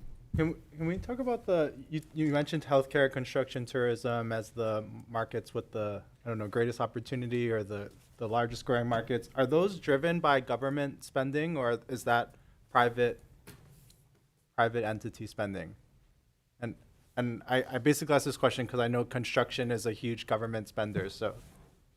Yeah, I think we actually look at it, that's from one of my slides to show the last 20 years, which industry has been growing, which industry has to be, was leveled. So those 8 sectors. So according to the past experience in the last 20 years, I think those industries will still grow into the next 10 to 20 years. So I think that is, a lot of them is based on Hawaii's, what we call the comparative advantage, which means we can produce the goods and the services cheaper than other places. So one of them is tourism. So though tourism is is considered to be a traditional industry, but in the future, it will be still stable, and because the contribution to the economy is about 18%, so it's still high, and we may, I think currently the HTA is changing from marketing tourism into managing tourism. So I think we always look at the spending rather than the number, the body count. So if the spending increase, the contribute, the 18% I'm talking about is actually based on spending. So there was some discussion yesterday at your WAM hearing regarding the tax credit for the film industry. So is that not one of the markets that we're seeing? Yeah, those are in the emerging market. Is a small market. So currently we have 3 tax credit. Actually, we do research on. I think one of them is the renewable energy, film tax credit, and the research activity, which is technology. those industries have government support component. And they are, you can see that in my slide, in the emerging and the growth industry, they are there. Okay. So they may in partly due to government support. Okay. Do you have any opinion about the industry if the tax credit were to be phased out? Yeah, we actually did a study only for the film industry, the film tax credit, the 50 million we have, and we did a cost-benefit analysis. We look at about, say, 300 million spending, then how many people? They actually hire about 8,000 local residents, but they bring in about 20,000 outsiders, but they come here for a short time, so we estimate about 28% leakage. So they come here, they shoot for a month, and then they get income, they went back with the money. So there are some leakages. Then still we see from the government perspective, from the tax collection perspective, we lose money on that. So the rule of thumb is this: if you give tax credit more than 10%, the state lose tax dollars. But where the money goes, so that is the main thing. Economy-wide, the money goes to the household. The people hired, the 8,000 people working in the industry. So they gain income. Statewide is still beneficial in terms of GDP, household income. We're losing. We're losing money, but it's still beneficial. That's what. We're losing you're money saying. from BNI perspective, from tax revenue, Okay. because we pay them 20 cents per dollar. Yeah. But we get 10 cents. We lost half. In terms of Sounds like a bad bet. in terms of tax revenue, Okay. right? But these we lost the half, but this half didn't go out. We have some 28% leaked because of the out-of-state workers, but the majority of them, they still over 70%. They still stay with Hawaii. So it's the film tax credit work as a redistribution tool. They distribute the money from other industries like you and I pay. We are not working in the film industry. We pay, but the money goes from us to the film workers. It's reallocation, but the money is still within in the state. If you look at it the statewide, look at it all the household, the money is majority of the money is in the state. Okay. Yeah. Okay. Thank you, Chair. Thank you. Representative Ward, 1 second. I want to follow up real quick. So, I've kind of always argued that if you subsidize any industry, they can thrive in your community, especially at 20 cents on the dollar, right? So, and this tax credit seems to be in perpetuity, that it's needed. So is the state better off finding an industry that it can subsidize temporarily and then sustain itself going forward instead of in perpetuity? I think that is the purpose, right? The state incentive program is always, there are several of them. Tax credit is one of them. But I think as a lawmakers, you always make, there is a time limit. There is a sense. Yeah, it's the perpetuity problem that I have with it. It's at some point for the state to incentivize or to figure out what kind of industry it should look for.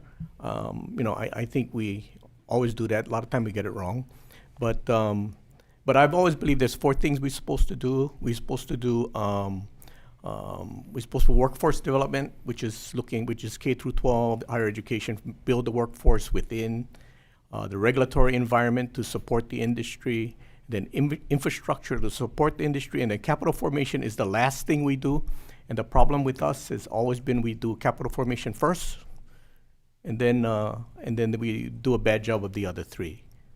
You have a comment? Yeah, my name is Stephen Bondsmith. I'm an assistant professor at UHERO.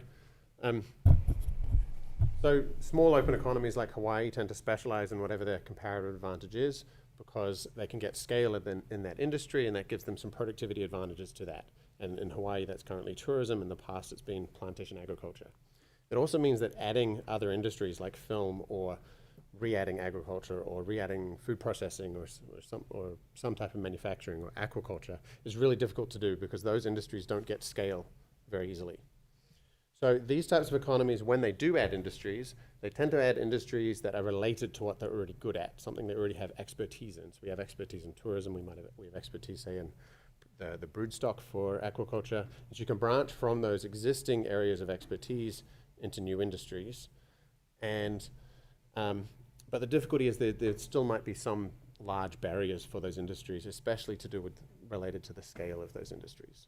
So where this sort of temporary type support comes in is that if there can be specific investments for governments to make to help establish those initial industries, then it takes down that barrier of scale and allows new entrepreneurs and new businesses to start up. So this is exactly sort of the Nelha story, is that they're essentially helping with certain parts of the growth stage of that industry that once it's established, it can then continue improving. So the idea of this work is to look for industries that are related to what are the industries that we already do, and then look closely at what are the things that are missing in those industries that are causing barriers to their expansion or to them being able to be established at scale. And then those are the types of things where you could have some sort of investment from government. So for the film industry, it might be that they're missing a studio or that they need a certain group of skilled professionals or any number of different things. And for every industry, there'll be very different types of I would agree initiatives. with that, but the industry tends to go to other states and then make us compete against those other states by giving bigger incentives. Yeah, so often with film, what happens is all these different places, they think it's a good thing to go for because you can shift the location of a film really easily. You can film something here or you can film it somewhere else. It's really easy to go for that industry. So what happens is all these counties, all these states get into a competition about who can offer the biggest tax credit. Essentially, the one that wins is the one that makes the biggest loss. Right? So that's not really a game you want to necessarily get into. What you could do, though, is target films that might want to come to Hawaii anyway. There is some help to giving that tax revenue to that tax credit to film industries because they do bring in a whole lot of revenue from outside of the state that then creates jobs, and that net benefit in terms of income and taxes combined is greater than perhaps the cost of that tax credit. But you don't want to get into a game where you have to offer more tax credit than everybody else, because at that point eventually you offer more credits than what they're bringing in, right? And so you can do that by perhaps targeting certain types of content to be filmed here that takes advantage of things that are unique about Hawaii, like our scenery or culture or so on. That specific Hawaii content, they're not going to be playing that game of who has the highest tax credit. They'll be willing to accept a much sort of lower tax credit, and that type of support would be something reasonable. Okay, so it needs tweaking then. Very good. Okay, Representative Ward. Thank you, Chair. Thank you for getting down, thank you for that question. It gets down to the policy level, because I totally disagree with what you just said. Georgia is the nation's leader. It's got 6 times multiplier, and it has a big one, but I've never seen the data where they are losing money. In fact, they wrote a beautiful article about how you do the film industry. We are almost at $1 billion right now. Eugene, how much do we get in the film industry? Almost $1 billion, right? I mean, that's not chicken feed. So we got a serious advantage. Everybody loves to come to Hawaii, come and do your filming, et cetera. Some of them come naturally, and some of them need the attraction. Eugene? Yeah, the cumulative is about $1 billion, but currently it's about 300 million. 400 million. The peak is about 400 million. Yeah, well, my numbers are a little bit higher than that. But the potential is there, but we don't. Number 1 is Georgia, number 2 is Kentucky. We say, you mean Hawaii can't beat Georgia or Kentucky in terms of beauty, aesthetics? And I think, as the chair said, we don't have the or someone said the infrastructure. We don't have the studio that's available. But that's a competitive edge that we've got, which we need to incentivize. That, I guess that's more of a comment than what my question was going to be. Because the question I had was the housing. Come back to me because I got, no, I wanted to follow up on the EDU. The oh, sorry, go ahead. I'll just comment briefly on your point. So Hawaii hasn't generally gotten into that tax competition game. It's not that Hawaii's been offering the most generous tax credits. But if we wanted film to be a growing industry in Hawaii to help diversify our economy, then there will be a tendency to get into that tax competition game. And you can get more value in that tax competition game by targeting the natural advantages that Hawaii has related to our scenery and so on. That's what They testify here regularly that this is a golden opportunity which we have passed by. But I want to go back to the ADU notion and what you said FEMA was incentivizing. How much were they incentivizing, and what are some of the ways we can incentivize ADU as part of the housing solution? You said FEMA is incentivizing. I said that there was a possibility. I need you to come to the mic because we're broadcasting. A possibility that FEMA was going to incentivize? It's possible that FEMA would cover some of the cost. Oh, I didn't hear the P word, possible. Yeah, possible. I think I said I was told that FEMA might be able to cover the cost. I have not confirmed this. How would you And- incentivize it without FEMA then? Is there something this body can do? I mean, there's a lot of private sector money that is flowing into Maui to help residents who are displaced from housing. Right now, FEMA is covering rent essentially for displaced residents. There's the Maui Strong Fund. There's other possibilities, and there's also state money that could be used. And in my mind, what you need a program where basically any single-family homeowner could make a phone call, one phone call to an organization that handles all the red tape, gets the permits, lines up the contractors, knows where to get the modular ADU homes, and maybe provides low-cost financing or a way to get access to the federal dollars or the private sector money or the state money, so that basically the homeowner does almost nothing. Right? They make the phone call, and then the ADU gets dropped on their lot, and it starts getting rented to a fire survivor. Did you say CNH? Of course, it sounds too easy. No, he That's mentioned. why it won't happen. No, he mentioned without saying it, CNHA. That's the only group I would trust to be able to do something. Well, like I mean, one-stop shop. they're doing some great work, right? And so that's I mean, I haven't talked to to see if this is something they want to take on, but it strikes me as a way to get as many housing units as you can as fast as you can. He's got as much potential as we being the Hollywood of the Pacific. Okay, thank you. There's a report point followed by you. Thank you, Chair. For Dr. Carl, I was looking at this slide. Rising prices should lead to more construction, and Hawaii is represented as a yellow dot and all the rest of the states as blue dots. But it's hard to compare Hawaii to the rest of the states because we're comparing it really to a continent with continental resources, continental space, interstate activity. So do you have, for this statistic, do you take that into consideration, our unique and limiting factors? And are there more appropriately comparable places, other island nations, island states? So I would suggest that this is really the right comparison. I mean, obviously you are right that we have more limited availability of land. We have, it's not as easy for construction firms, for example, to relocate people or assets to develop housing. We have less competition in our home building arena here than you do in most of the rest of the country. But the biggest difference is in our regulatory environment. And the work that we've done on the regulatory environment tells us that Hawaii has the most burdensome regulations of any, and actually this is at the county level, of almost any county in the country.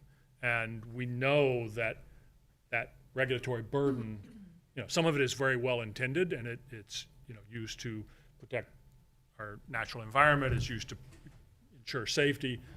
But when you're talking about taking 5 years, 10 years to get a housing development off the ground, that directly impacts the number of houses that are available and cost. So I take your point. I think you're obviously right. There are big differences, but and I'm not trying to draw I'm trying to make a point without drawing a very specific numerical comparison. Do you also look at other island states or island nations, or no? We have not, and this is primarily a data issue. We could probably look at Puerto Rico, because this is all U.S. Census data, right? And to be able to draw that, pull that data, say, for other island nations would be quite challenging. So we have not done that. Okay, thank you. And I have a couple more questions. We talk about building 10,000 houses or as many houses as fast as possible. Do you also consider whether or not we have the resources to actually provide for those housings? Do we have the water capacity currently to actually do that? Clearly not in some parts of the islands, Maui in particular, and in parts of Oahu as well, right? I mean, for example, where you would do infill on Oahu, say, whether it's Moiliili or other places, you might not have not only water, but sewer capacity as well. And so that's an important piece of this, is getting the infrastructure right and getting it in place long before the housing construction starts, right? Yeah, getting the infrastructure and making sure that we are actually regenerating our aquifers the way that we need to, and we're not just over depleting our resources.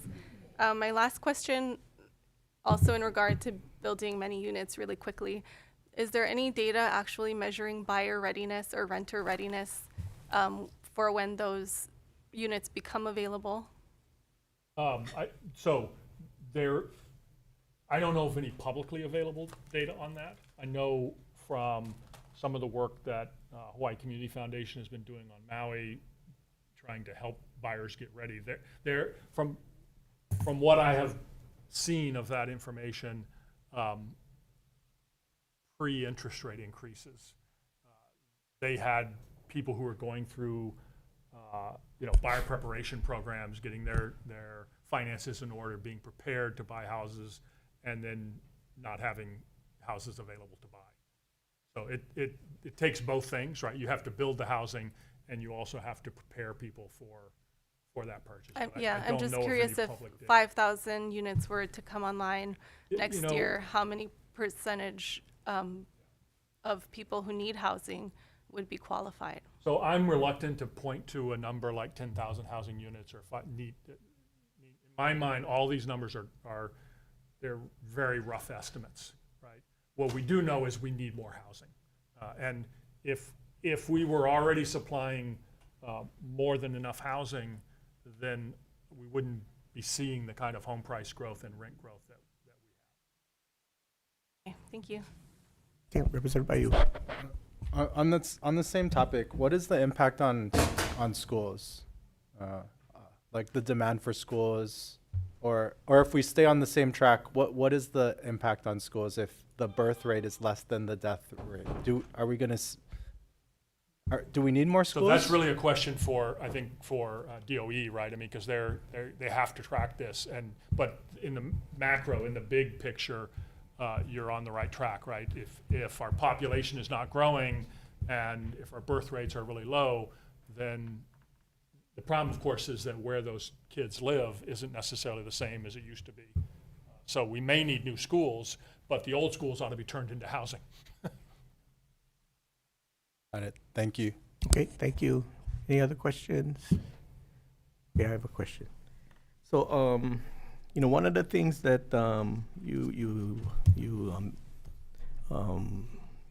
alluded to or talked about a little bit, but I just wanted to go a little deeper, is not having babies and people kind of moving away from so our population is, according to your numbers, is staying about the same, about 1.4, but I've been talking to many of the departments, and I've been telling them that our problem is over time, right, because of high cost of housing, high cost of living, and all kind of other reasons. Workforce age people are leaving the state, right, and they are being replaced by people coming in, and some of them, good part of them are coming in to retire. Maui is a good example of that. There, a lot of them are coming in to retire, and so when I talked to like the healthcare industry, and we talked about the shortage of doctors and nurses, and I asked them if it was because of the pandemic that they left, or because doctors don't want to practice here because they can make more money in other areas, and nurses, or what are the other reasons why we have such a strain on our healthcare system, or is it because the people that are fairly healthy are leaving, and the people that are moving in is the ones that need more care? And they all, whether it be the hospital or whoever I talk to, all kind of lean towards it's the latter, right? It's the shift in population that is putting a strain on the system because they are older and need more care. So it is also, it's kind of brought up also, and I want to give you the full picture so you can comment on the whole thing. So it's also, over time, our schools, to Representative Ayu's point, enrollment has been dropping since 2010, and it's because of that out-migration of people, the young people that are going in. So it's shrinking, and that's a factor that we got to consider about what schools we keep open and where we're shifting and all these other things. And then I think we also have to consider that because the workforce is shrinking, right? One of the conversations we're having with the departments is that we got to figure out how to continue to provide services with a smaller workforce, right? And how we're going to continue that, and that whether it be technology or things like that. The argument I made is, Japan, we're coming like Japan, but they kind of knew it was coming because they knew they weren't having a lot of babies, so that's why they lead the world in robotics and things like that to replace workforce. We didn't prepare because we didn't take into account people leaving. So a shrinking workforce is kind of like the same effect, right? And this is going to affect everything, the private sector as well as us. And I want to know if you're thinking about all those things, even the housing issue, all these different components about infrastructure, water. I believe it's sewer also. Sewer infrastructure is critical. The only county that kind of has a plan is the city and county, where they have like a 20-year plan of how they're going to build on it. It's mainly on the rail route. And so the opportunities to build housing is on there. The other counties really don't have that kind of long-range planning of where they're going to put infrastructure, and more importantly, how they're going to pay for it. Because I believe if they did that, then we'd have smarter growth where we'd cluster, and that would help us, the state, on the back end with where we build schools, where we have social services would be more clustered to where we need it, and the type of housing versus the example I always give is the Big Island always thinks they're helping people by building cheap housing in the middle of nowhere, but on the back end it makes it expensive for the state to provide those services. We spend more on vehicles than any place else in the state over there because for DHS, because they have to drive so far, right? We have busing kids in from far places because they don't build the elementary school next to the high schools and middle schools, because when they ask the developers, when they're making a development and they tell them, okay, we need an elementary school there, DOE doesn't give them the right answer, which is no, we don't need an elementary school there. We need an elementary school closer to the high school and middle school, right? And all those kind of different things. All those components are on the back end making it expensive for the state. I want to make another point that the pie is only so big, right? If we are losing, if it's a 20% credit and we lose 10%, that money has to come from someplace. And usually it is at the expense of social services and those types of things. Because we have when government kind of worked and it was providing services to the low end, to the social services and things, you know, it kind of worked in the 60s and 70s. That's where we kind of subsidized, and most of our subsidy went there. And then as we went into sugar and pineapple left, and we wanted to diversify, we did it for economic purposes, right? And then we started subsidizing that. And then now going forward, we're subsidizing environmental purposes. And my argument has always been we cannot subsidize at that level for all those things because it is at the expense of our core, which is the safety net for social services, the homeless. That's why homeless has grown so much. We neglect that because other services, right? All those moving parts is what I think at some point organizations like yourselves or experts like yourselves on how all those moving parts work and for the state, because we're a very unique state, right?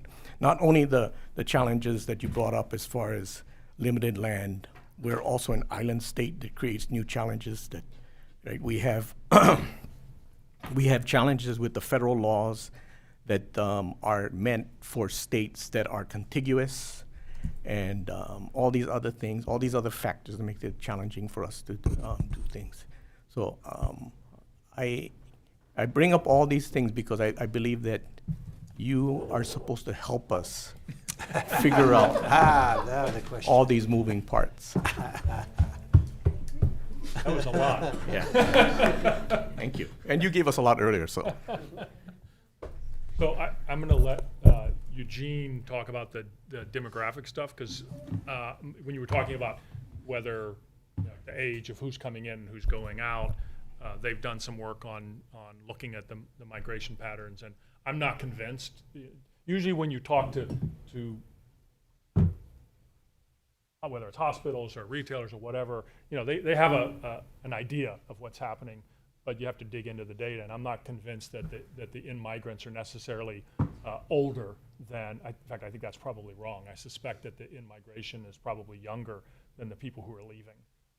But I'll let Eugene talk about that. On the other, real quickly on like where state services are and where people live, where schools are. As far as the migration of people that are younger, usually it's because we are bringing them in to provide services that were short.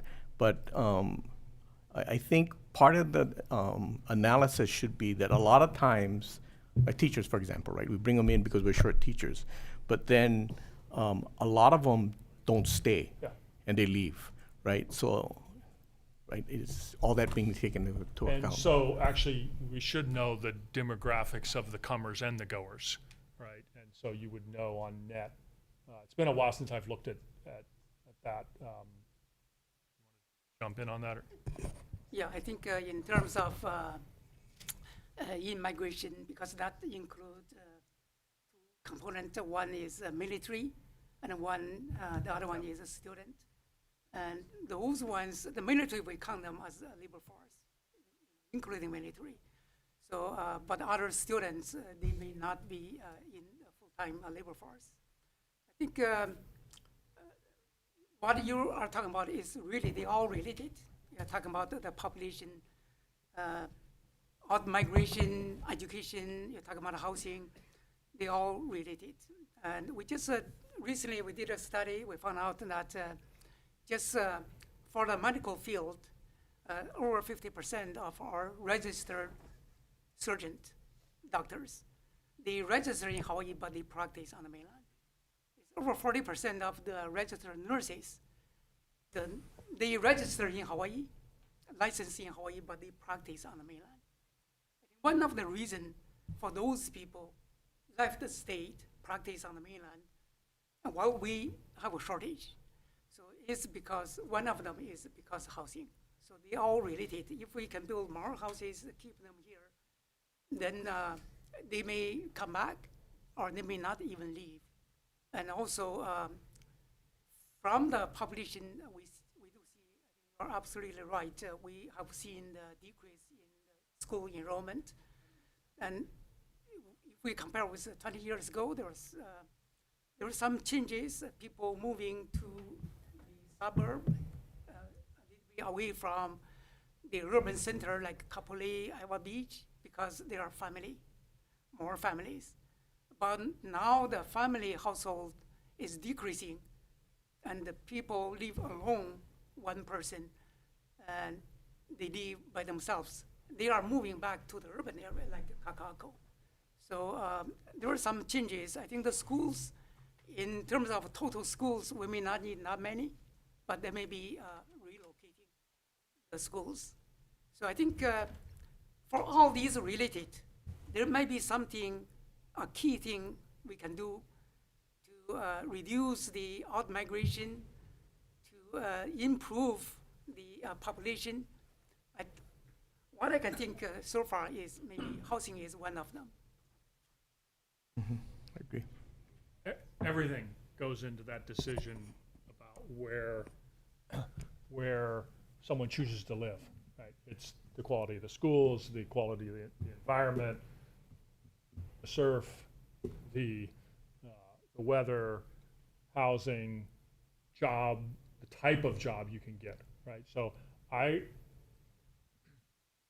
the out-migration, didn't suddenly appear because of, so our home prices actually went up less than they did on the continent, right? It was obviously the overall magnitude of housing burden here is much higher than it is on the mainland, but theirs was rising faster than ours throughout this period when we've had an acceleration of out-migration.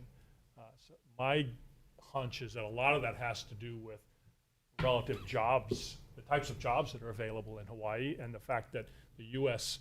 economy has basically boomed over this time period, and very, very low unemployment rates across the entire country. I want to turn, if I can, back to you were talking about, I think we were talking about labor, state jobs, and basically needing to be able to do more with less workers.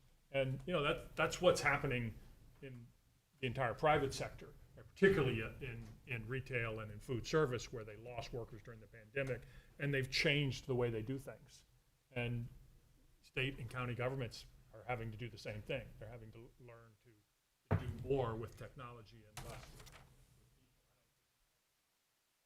change. One thing that could contribute to that, I think this was actually Stephen's idea, one thing that we should be thinking about is increasing mobility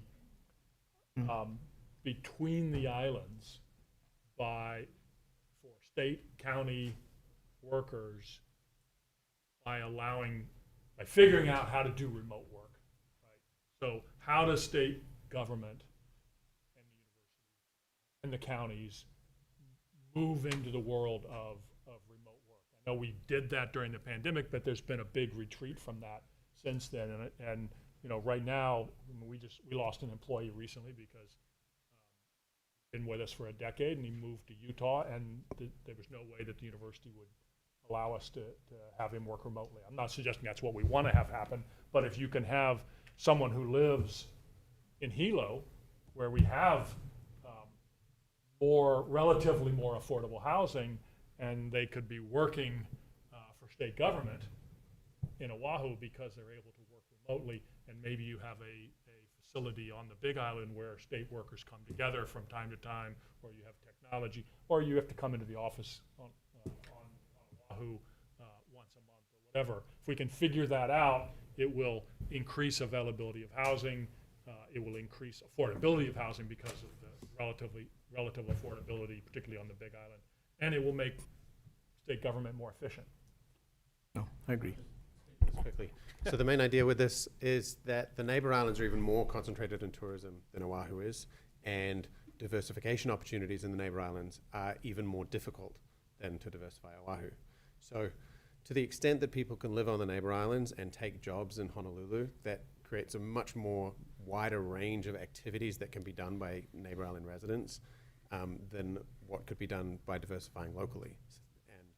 With remote work, most remote work tends to be hybrid, which means they will need to commute sometimes, maybe once a week they need to come to Oahu.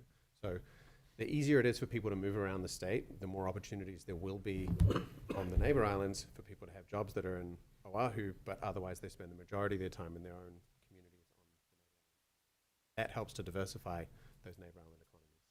Okay, thank you. You brought up Hawaii Community Foundation, so I assume you read the draft, the House Maui draft. Did you see that? No. Okay. Well, anyway, what was in there? I'm sorry. Yes. Yeah. Okay. So what was in there? One illustration that they showed was well-intended thoughts that kind of went back the other way. So it kind of showed where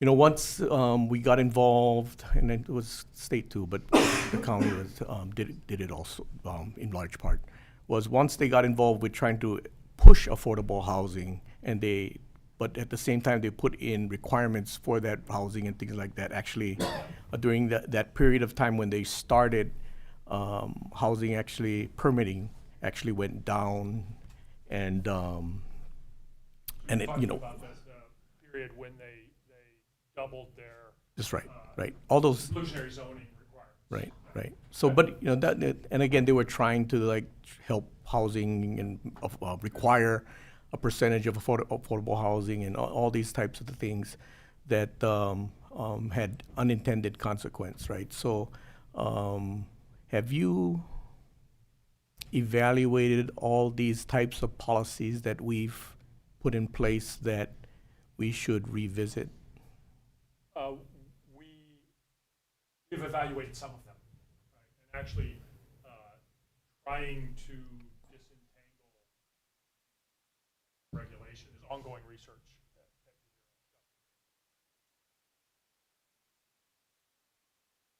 Price tag on what is the price impact of the regulatory system. Also, done some work to try and zoning requirements across different jurisdictions, whether it's Akako or different counties. What is that doing to have a conclusion for you right now? Probably 15 years ago was that.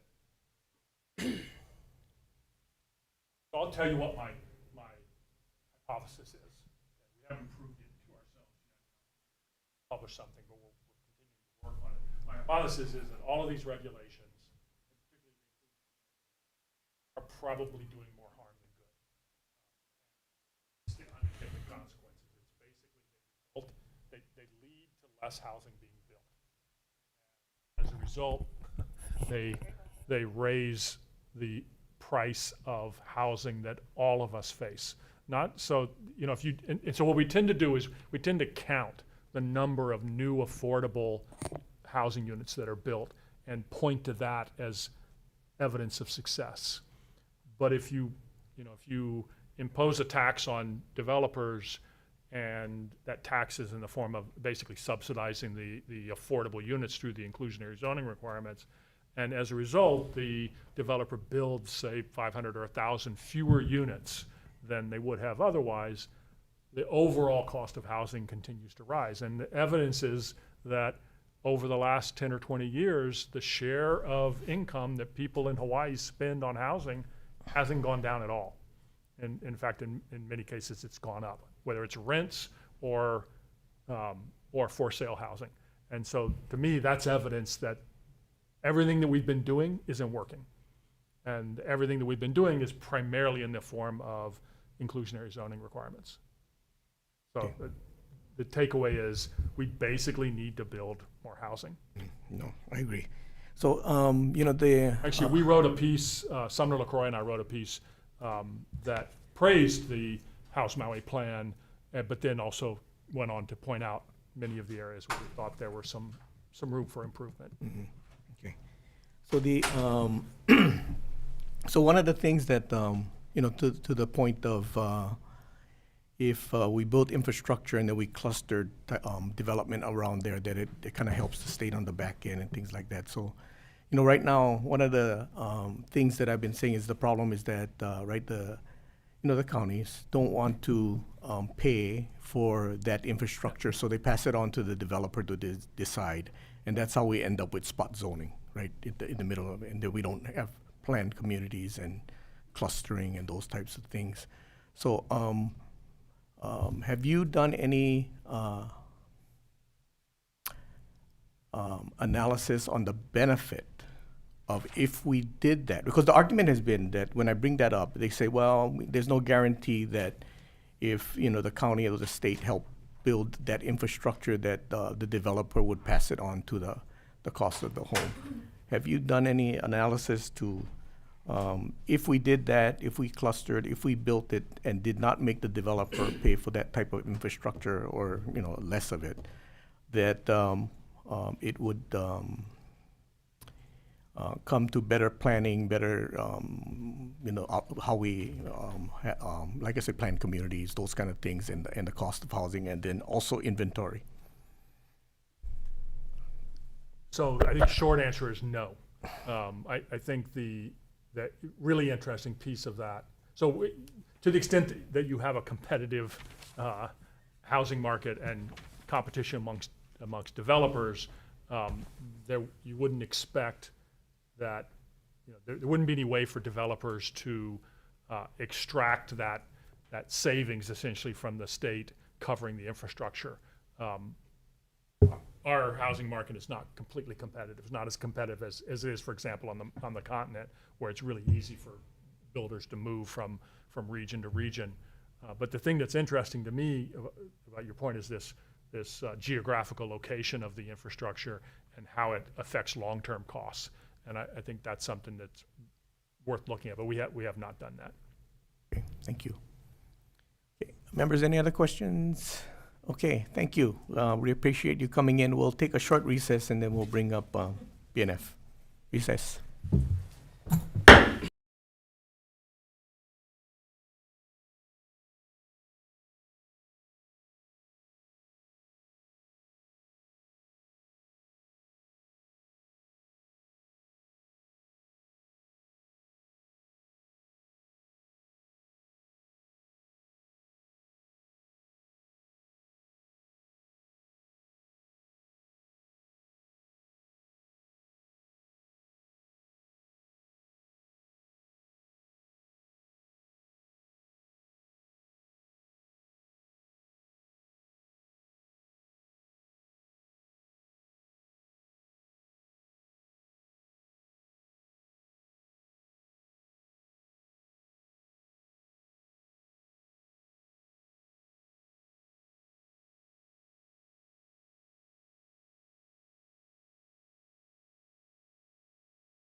Okay, we're gonna reconvene the Committee on Finance informational briefing. Next up, we have Budget and Finance to give us the governor's financial plan. Louis, welcome. Good afternoon, Chair, Vice Chair, members of the committee. Louis Saliveri, your Director of Finance. I'm joined here today by Deputy Nasir, as well as Administrator Miyahira. Again, Happy New Year to everybody. Again, look forward, and it's my pleasure to present to you what is the current financial plan for the state of Hawaii. So you have a copy of the briefing material in front of you. So, I mean, with your indulgence, I know we just sat through 2.5 hours of economic forecasts and everything. If I can just kind of keep it to the salient points and really kind of touch upon some of the areas that I think is very important within the financial plan. And that's one, what we're doing for budgeting for the 2023 wildfire response and recovery. The Green Administration priorities that you will see in this upcoming legislative session, and some of the budget and fiscal constraints that we have when putting together the financial plan. The financial plan this year is much different than the financial plan that I presented to you a year ago. A year ago, you know, we were looking at significant revenue growth. We had very large ending balances. And you know, and the Treasury was very flush, and this was something that was actually happening at a national level coming out of the COVID-19 pandemic. You know, here we are now a year later. You know, significant downward projections in revenue growth, rising interest rates, a disaster. The financial picture is less optimistic than it was, and it has a lot more weighty considerations that must be factored into the financial plan. However, despite all of these headwinds, you know, the state is still prepared to manage the situation, and the financial plan in front of you illustrates how we can maintain that structural balance in the financial plan, especially as it pertains to the way that we're managing our reserves as well as our carryover ending balance.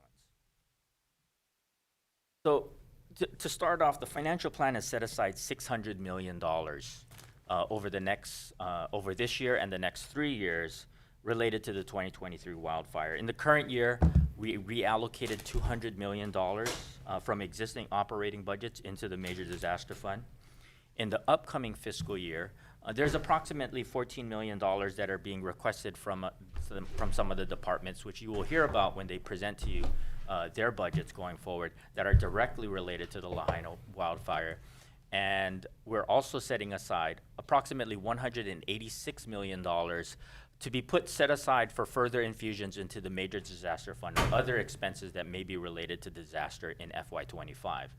And then the financial plan, since it is a 6-year look ahead, has another $100 million in FY26 and another $100 million in FY27 for a total amount of $600 million that the state is setting aside for the wildfire disaster efforts.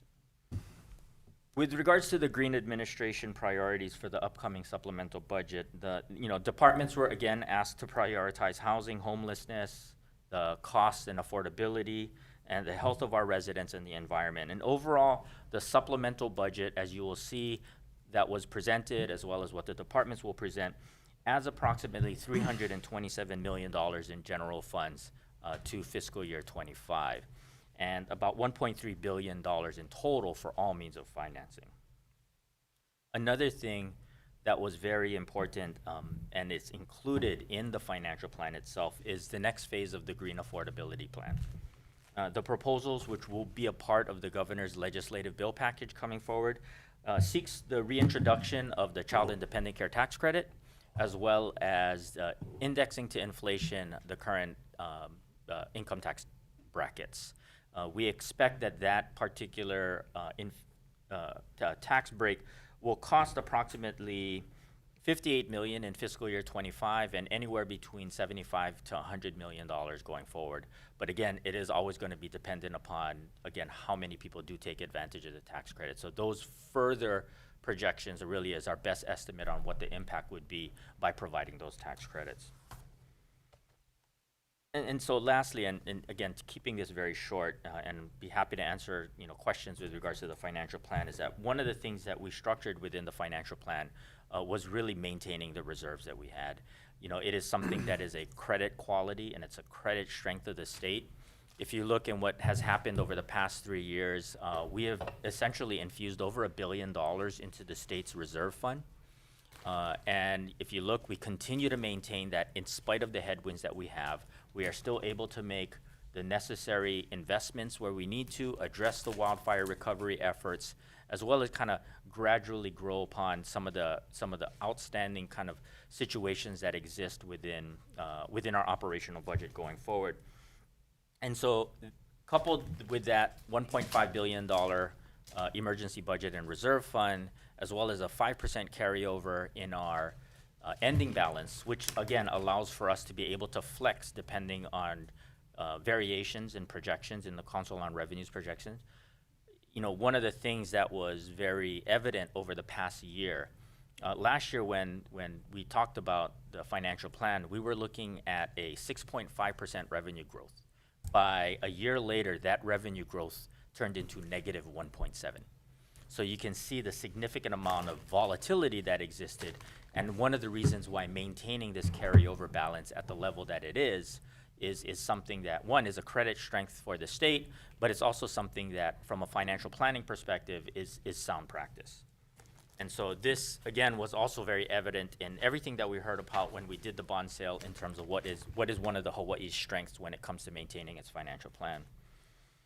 One of the things, though, that we need to do, and it's part of the overall financial plan picture, is there is going to be a trigger for the constitutional provision, which is if you have 2 consecutive years of carryover balances exceeding 5% of the general fund collections, that the state has to undertake one of 3 particular actions. One, they can provide a tax rebate in any amount.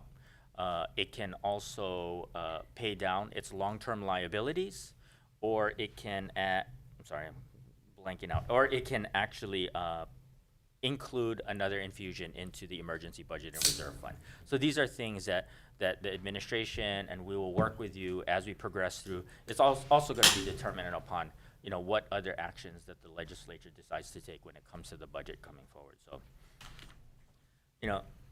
there are several factors that we are constantly aware of and that we're constantly monitoring when it comes to the financial plan.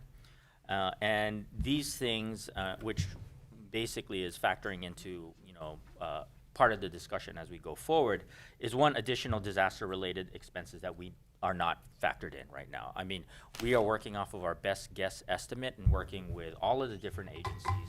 We meet regularly with HIEMA, with FEMA, with Maui County Emergency Management, in order to collect and at least keep a running tab of expenses as they're moving forward. And again, these are extremely dynamic expenses, and things are going to pop up, but we're making our best estimate based upon the information that we have, and it's one of the reasons why we're setting aside $600 million.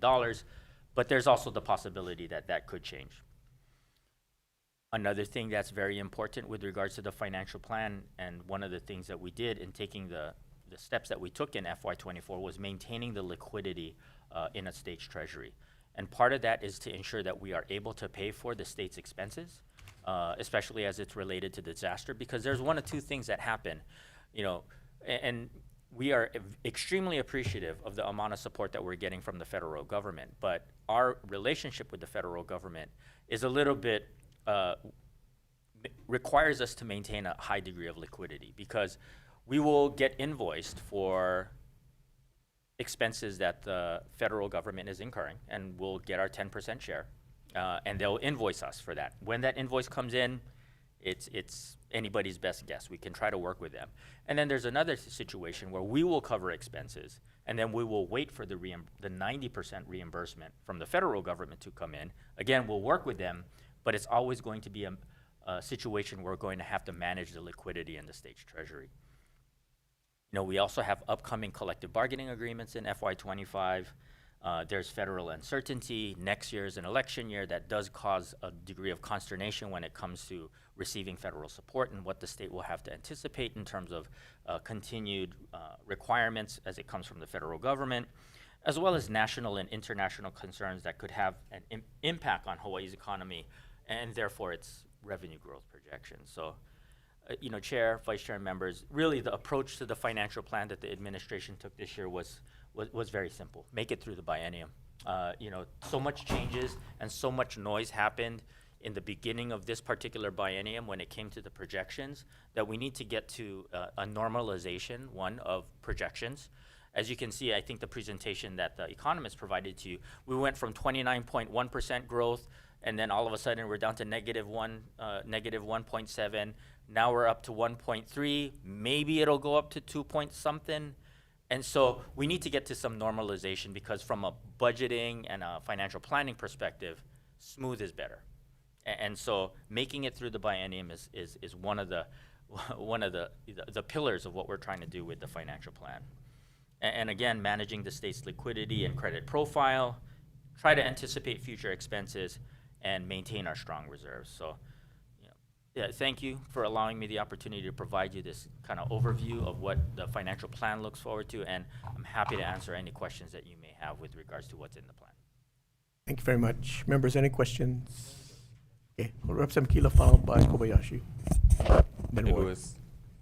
I have a question. So last year, the $200 million that was kind of set aside, that was very fluid.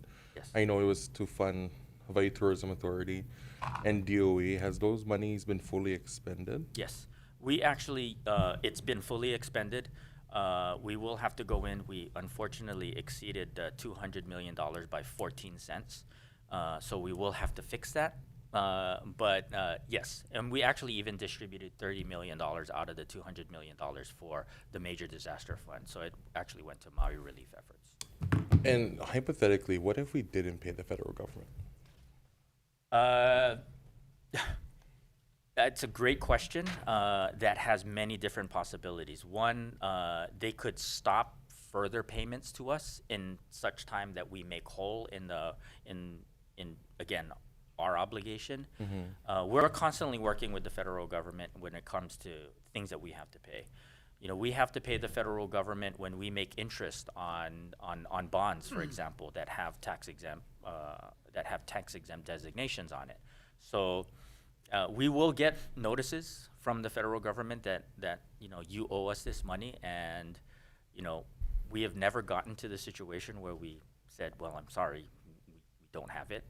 We've always maintained that relationship, and it's probably something that we want to maintain going forward. Okay, and so the budget that you folks are putting forward, Gov's budget, does not exceed the constitutional expenditure limit, right? Or the ceiling? So last year with the 25 supplemental. Yes, currently as it stands right now, it does not exceed the limit. Before any additions. Before any additionals, but as we go through the process and the legislative process could potentially change. But as it stands right now, no, it does not. And then with the convention center roof project being cut, was that a DBED decision or a BNF decision? It was a BNF decision, and it wasn't cut, Representative. So one, they had $15 million already in the budget that they had used to continue the project, and actually they're still in the planning phases to get it done. And what we did actually was convert that $64 million in cash into a GEO request for FY25. So you will see that in a fiscal year 25 request from the Department of Business, Economic Development, and Tourism. So was that the same ask made for DOE to look at their funds to lapse to change funding, or was that a BNF request, or DOE did it upon themselves? So we need to separate the DOE, the discussion and the lapses and that occurred because of it. It was actually a conversation that occurred many months even before that. Actually, that conversation occurred back in March when projects are reaching their statutory limit of authorization. And so where it stands right now, and the way that the statute works, is that every supplemental year, CIP projects, if they have not been encumbered or spent, will lapse at the statutorily determined lapse date, which is the biennium +1. So it's essentially the end of the supplemental year, which is the year that we're currently in. And so the conversation actually occurred that in the past biennium, over $1 billion was added into the DOE CIP budget, of which conversations are currently going on right now with regards to how much they can actually execute on that in that time, and how much they can actually reasonably encumber to as well. Because one of the things that the state does is there's two types of encumbrances, Representative. There's what we call a claims encumbrances, and there's an actual contract encumbrance. A claims encumbrance is in one way a department saying, I'm going to spend this money. I don't have a contract yet, but I am going to spend this money.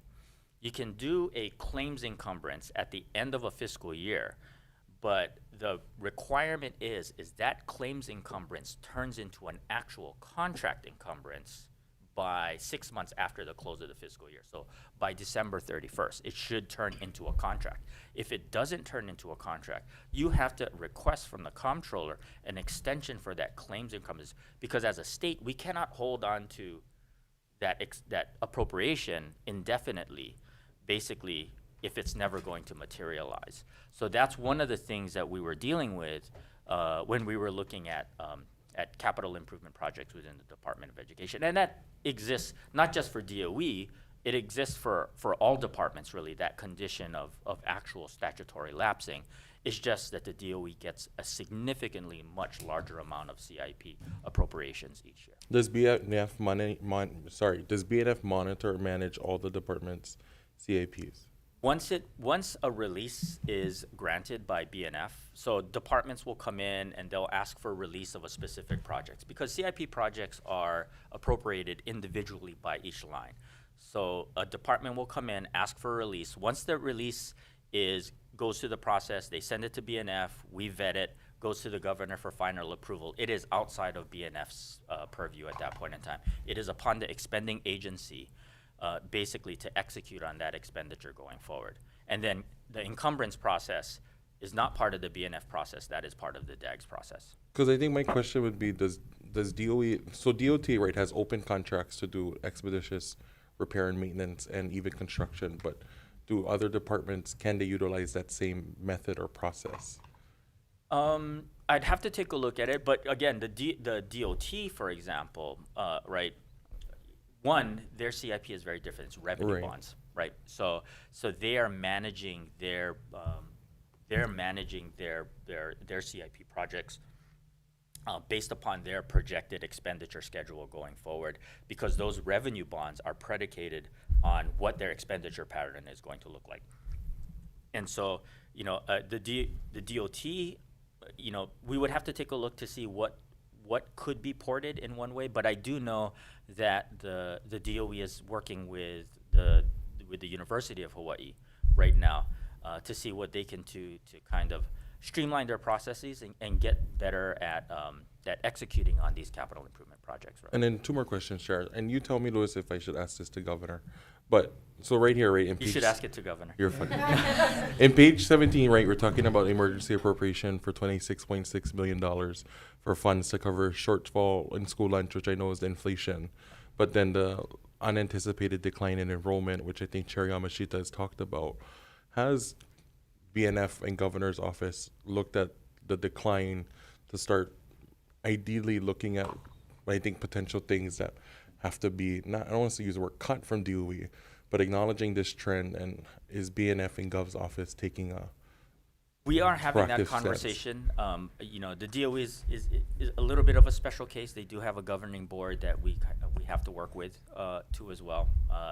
So to answer your question, we are asking the questions, but it really falls upon the DOE and its own governing process to really kind of accept what they see happening with the overall enrollment, with the overall environment when it comes to public education going forward. So duly noted, the question probably is a good question for the governor. But you understand the concern, right? You can say it's its own governing process, but we're funding state monies to it. So there has to be a push and pull to an extent of how the monies are spent and what's best spending practices, right? Oh, yes, absolutely. And we are working with them in terms of like how they're executing on their expenditures going forward. It's just something, it's a continual work in progress, Representative. Thank you, Louis. And then the last one, if it's too early, just tell me. So the funding to voluntary payouts for victims in Lahaina, is that housed under your department, your office? Where is the money to be paid out to be housed under, and who's administrating that? So the I do not have all of the details. Still and early. it's probably going to be under the Attorney General's office because it does result. It's part of kind of legal proceedings. So, And then for the state put in or the state match, where is that money coming from? this is part of the money that we are setting aside, but it will, in all likelihood, have to go through the legislative process. But it is something that is part of the governor's package going forward. Okay. Thanks, Louis. I You're welcome. appreciate it. Okay. Representative Kobayashi, followed by Ward. Could you tell me what you mean by set aside? You said that $600 million has been set aside for Maui wildfires. Yes. Over what period of time now? So $200 million was, it's actually $200 million is being allocated to the Major Disaster Fund in fiscal year 24. We are asking for another $14 million of expenditures that is happening in departments that are part of departmental operating budgets. We are asking for within budget and finance an appropriation of $186 million to be put and set aside for further infusions into the Major Disaster Fund to cover our state share of expenses that are in conjunction with federal money that's coming in, and that's happening in FY25. And the 6-year financial plan includes essentially a set aside, or we're planning for another $100 million in fiscal year 26 and another $100 million in fiscal year 27.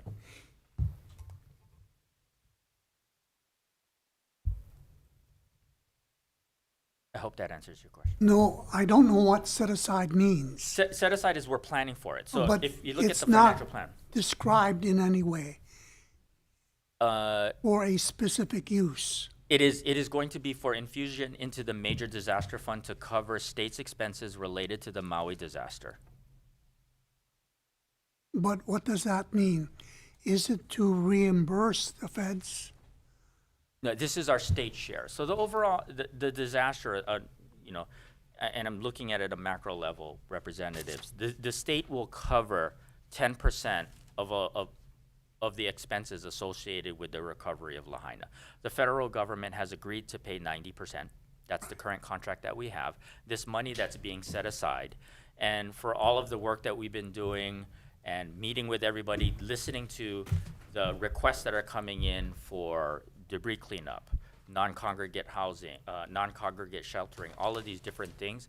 The expectation is that over the course of this thing, the entire disaster may be in the magnitude of about $5 billion. And so from a planning perspective, Representative, what we're doing, because we plan 6 years, is that we're trying to basically make sure that we have money within the financial plan for those future years going forward.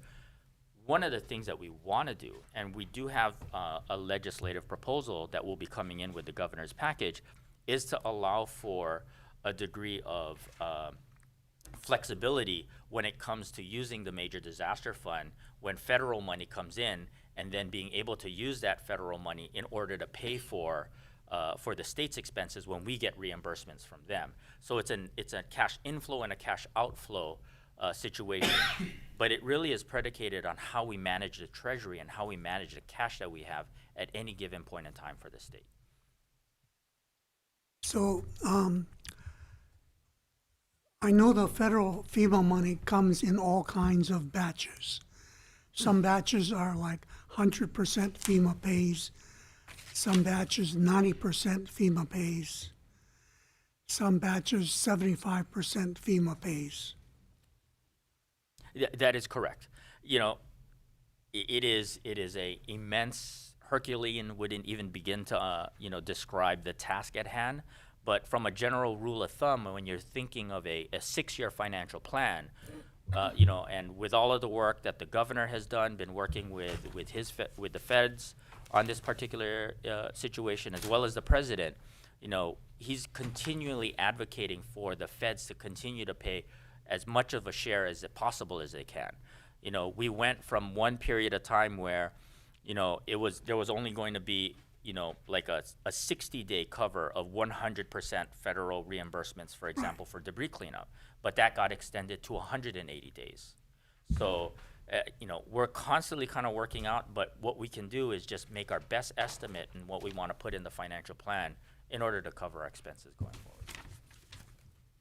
And tell me again, this $600 million set aside is for how many years?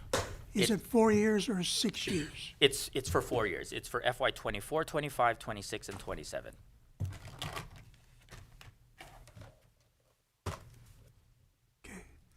Thank you. You're welcome. Okay, Representative Ward. Thank you. Your $19 million budget has a 5.7% increase. Is that correct? It's on page 20. That is correct. That's for all means of financing, 19 Okay. billion. The question is that congruent with what the gentleman sat in your place before this, i.e. the economy and what it's going to grow? Is the increase in the budget consistent in its percentage with the increase in the economy? Because they gave a very low estimate of growth, but maybe the whole numbers are different. Or did you ever do that? We're looking for the congruency. So from our perspective, and when you look at the general fund financial plan, the general fund financial plan adds $327 million, which is roughly 3%. Oh, it says on page... You're looking at all means of finance. Okay, you're So, doing so specific. you're including special Oh, funds okay. inside there, which may not necessarily, those are ceiling requests, right? So that may not necessarily Okay. be. So 3%. Maybe that's close to what the economists then It's probably closer to what it is. And, you know, we manage based upon what our projected general fund collections are going to be. And that's the way that we manage the financial plan, Representative. So, you know, we wouldn't, you know, last year I know that there was a lot of consternation in terms of what we had to do in order to levelize the budget, and we had to do line item vetoes in order to bring our, at that point in time, ending balance to about $500 million. Granted, things change, you know, projections change. You can see that there was a significant general fund lapse in FY23 that ended up carrying over into 24, and now that's why the ending balance for FY24 is now at about $870 million. Right? Speaking of changes, this is now page 15. It says, and I'm wondering how you did it, decreases state employee health premium payments by $17 million. But how did you guys do it? You cut a good deal with HMSA or what? I wish I could take credit for that, but that really is based upon one, projections on medical cost care trends, as well as our premiums, as well as the amount of people that are moving into, say, for example, higher plans versus some of the newer plans that the Employer Union Trust Fund is providing, which is the 75-25 plan right now. But everybody else's is going up and yours is going down. These are estimates, Representative, and again, they're based upon at least our view of where the medical premiums will be for the current fiscal year. Well, and that projection actually shows a decrease of $17 million. That is very encouraging, actually. No, thank you. In the agriculture section, I sit on the ag committee and they say, look, we got to get rid of the fire ants, but we don't have the money. I didn't see anything at an add-on in your agriculture section for the fire ants. That one's a very unique situation because the money for the fire ants is not in the Department of Agriculture. It's actually in the Department of Land and Natural Resources. And so that whoever it said it, they said they didn't have the money for doing it. So is it in the DLNR budget? It's in the DLNR budget, and they did execute, and then they did expend that money, and they did transfer it over for 25, and it's currently in the DLNR base budget right now. That is good news to hear also, actually. Last question. The increase in the mass transit special fund ceiling by $49,730,000. But how does that look between what the state has promised, the rail, the Skyline, and where we are in terms of, aren't we going to be phasing that out in some So that's actually money that has already been collected. Because the TAT money, right? No, this is the 1/2 of 1% surcharge on the GT. Yeah. The GT. So the 1/2 of 1% surcharge on the GE that the state collects, we remit to the city and county of Honolulu for HART. That amount has actually the amount that has been collected has exceeded essentially the amount of a ceiling or authorization that we have to give to the city and county of Honolulu. So what we're asking for right now is to increase that ceiling so that we can clear out that cash and give it to, and just go ahead and give it to the city and county of Honolulu, because it is their surcharge money. It's not ours. When do we stop giving? Don't have the I can't remember the exact I'm date of saying- when the surcharge does eventually. You don't want to talk about ridership or any of that stuff. That's probably, I'm not the best person to talk Okay, about that. okay. Yeah. Okay, thank you very much. Any other questions? Okay, so I have a couple. So the in your financial plan, in FY24, your cash CIP drops to 215, and then in 25 there's a negative number. I don't know how you go negative. So can you explain that? All right, so in FY24, we are converting. So we're doing the Yeah, conversion. what is that for? There were several projects that we converted. One of basically moving from cash into geo funding. They included the convention center, infusions into the rental housing revolving fund. There were a couple of other things that were highlighted in the presentation. Okay. Or in But- the submission that okay. basically had it. But those were the monies Yeah. that what we did was we took the cash, we moved it into GO in order to create liquidity in the financial plan. Can you explain the negative number? Negative 136. The 136. Can you come to the mic, please?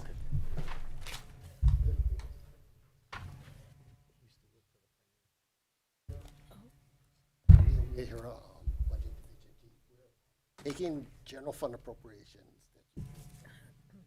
for CIP and reduce and or eliminate that and then convert it. That's why it's the general fund is a minus, and then we're replacing it with GO bond. Okay.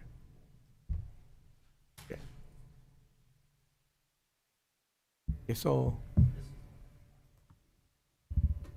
okay, correct me if I'm wrong, but in FY24, the appropriation was like 3 something, and then now you have it at 215, and then you have the negative number. Allow us to reconcile the numbers for you, Representative, but we'll get you that information. All right, there was a lot of addition, subtraction, but we'll do that up for you. Okay. All right, thank you. And then on your tax plan, you have the child independent care and then the indexing. Correct. And it's only like 50 something in the first year, and then you go out and it goes up. Yeah. So, in my mind, those are small numbers. So how much is going to be for, did you allocate for the child independent care and then? Yeah. Because, okay. Because, Do you want those numbers? What, yeah. So right now for the child independent tax care credit, we're projecting 37.5 million in FY25, 41 million in FY26, and 54 million in FY27, and 63 million in FY28. For the indexing of the tax code, we project that it'll cost about 20 million in FY25, 34 million in FY26, and 50 million in FY27. So it's roughly, we start off, I believe I said around 58 million that it will cost in FY25, growing anywhere between 75 to 100 in the out years. But it's also going to depend upon actual utilization of these tax credits because, again, we're just estimating what we think individual behavior is going to be. The tax credit part, but the indexing part, which I would wish that it was a bigger number, because I think you need to adjust for that. Yeah, we can touch base with DOTAX on it. These are the estimates in terms of the cost for the changing the tax brackets. We needed to get that from DOTAX. Because of inflation, right, and all those different things, the indexing needs to happen, because actually we're starting to tax everybody at the higher rate because anything, right? Yeah, and then because I think in general we should instead of tax credit we should just not tax them in the first place, right? So And it is one of those things that is, challenging. I had to explain it to my aunt a little while ago. What does indexing the tax code actually mean? Essentially is as you have wage growth increase and the tax rates don't change, you essentially can graduate into the next higher tax bracket, but then inflation is happening at the same time. It's not like you had additional buying power, but then you're getting taxed more. Right. And so it really becomes a matter is, But inflation. that's why, I'm saying that the indexing should be a lot more. than I can double check with DOTAX on how they calculated those particular numbers, but we'll get back. We'll get back to you on that one too. Okay, Chair. and then you said there was going to be a legislation to give you more flexibility as far as the disaster funds and those kind of things. I think that the only suggestion I'd have is that flexibility is fine, and I of all people understand that it does help us. With bond rating, all those types of things that give the administration that kind of flexibility to be able to manage the state coffers and things like that. But at the same time, legislative oversight over how money is spent is also a component. And what put some concern in my mind was, the $200 million that we gave the administration the ability to move flexibility. Yes. And it was intended mainly for the conventions for HTA, and then it was used in the areas that the legislature actually denied without consulting us. And then you're asking for flexibility. We can definitely take a look at the language in the proposal that's in there to, again, narrow down the utilization of that flexibility. Our request for the flexibility was primarily just to manage the Like I said, I understand that part, but understand that, when you don't consult us and we give you flexibility, and then it goes counter to what we even intended. There were things that were recurring expenses that was very counter to what we wanted, because we knew that, managing money, recurring expenses is difficult when there's uncertainty. So those are our concerns. Duly noted, sir. Okay, thank you very much. Yes, Representative Ward. Thank you, Chair. There's always been a concern about the unfunded liabilities. Do you have the latest on the UTF and ERS? The actuarial reports are about to come out, but one of the things that, again, actually, it came up during our bond issuance is that our funded ratio for our ERS finally breached the 60% ratio. So we are now 60% funded on our ERS long-term liabilities. The EUTF has a little bit more longer ways to go, but I think in terms of what the legislature did back in 2014, and to where we are right now, when in 2014, when the state had no corpus for employee healthcare benefits, that corpus has grown now to in excess of close to $5 billion, if I'm not mistaken. Okay, Representative Ward, there's going to be a presentation on January 9th on the actuarial. Or more details? Yeah. The bad news. Yeah. Okay. Any other questions? Okay, we'd like to thank you very much for coming in, and we apologize for the delays, but it was beyond our control. All right. So No, we thank are you very adjourned. much, Chair. Thank you.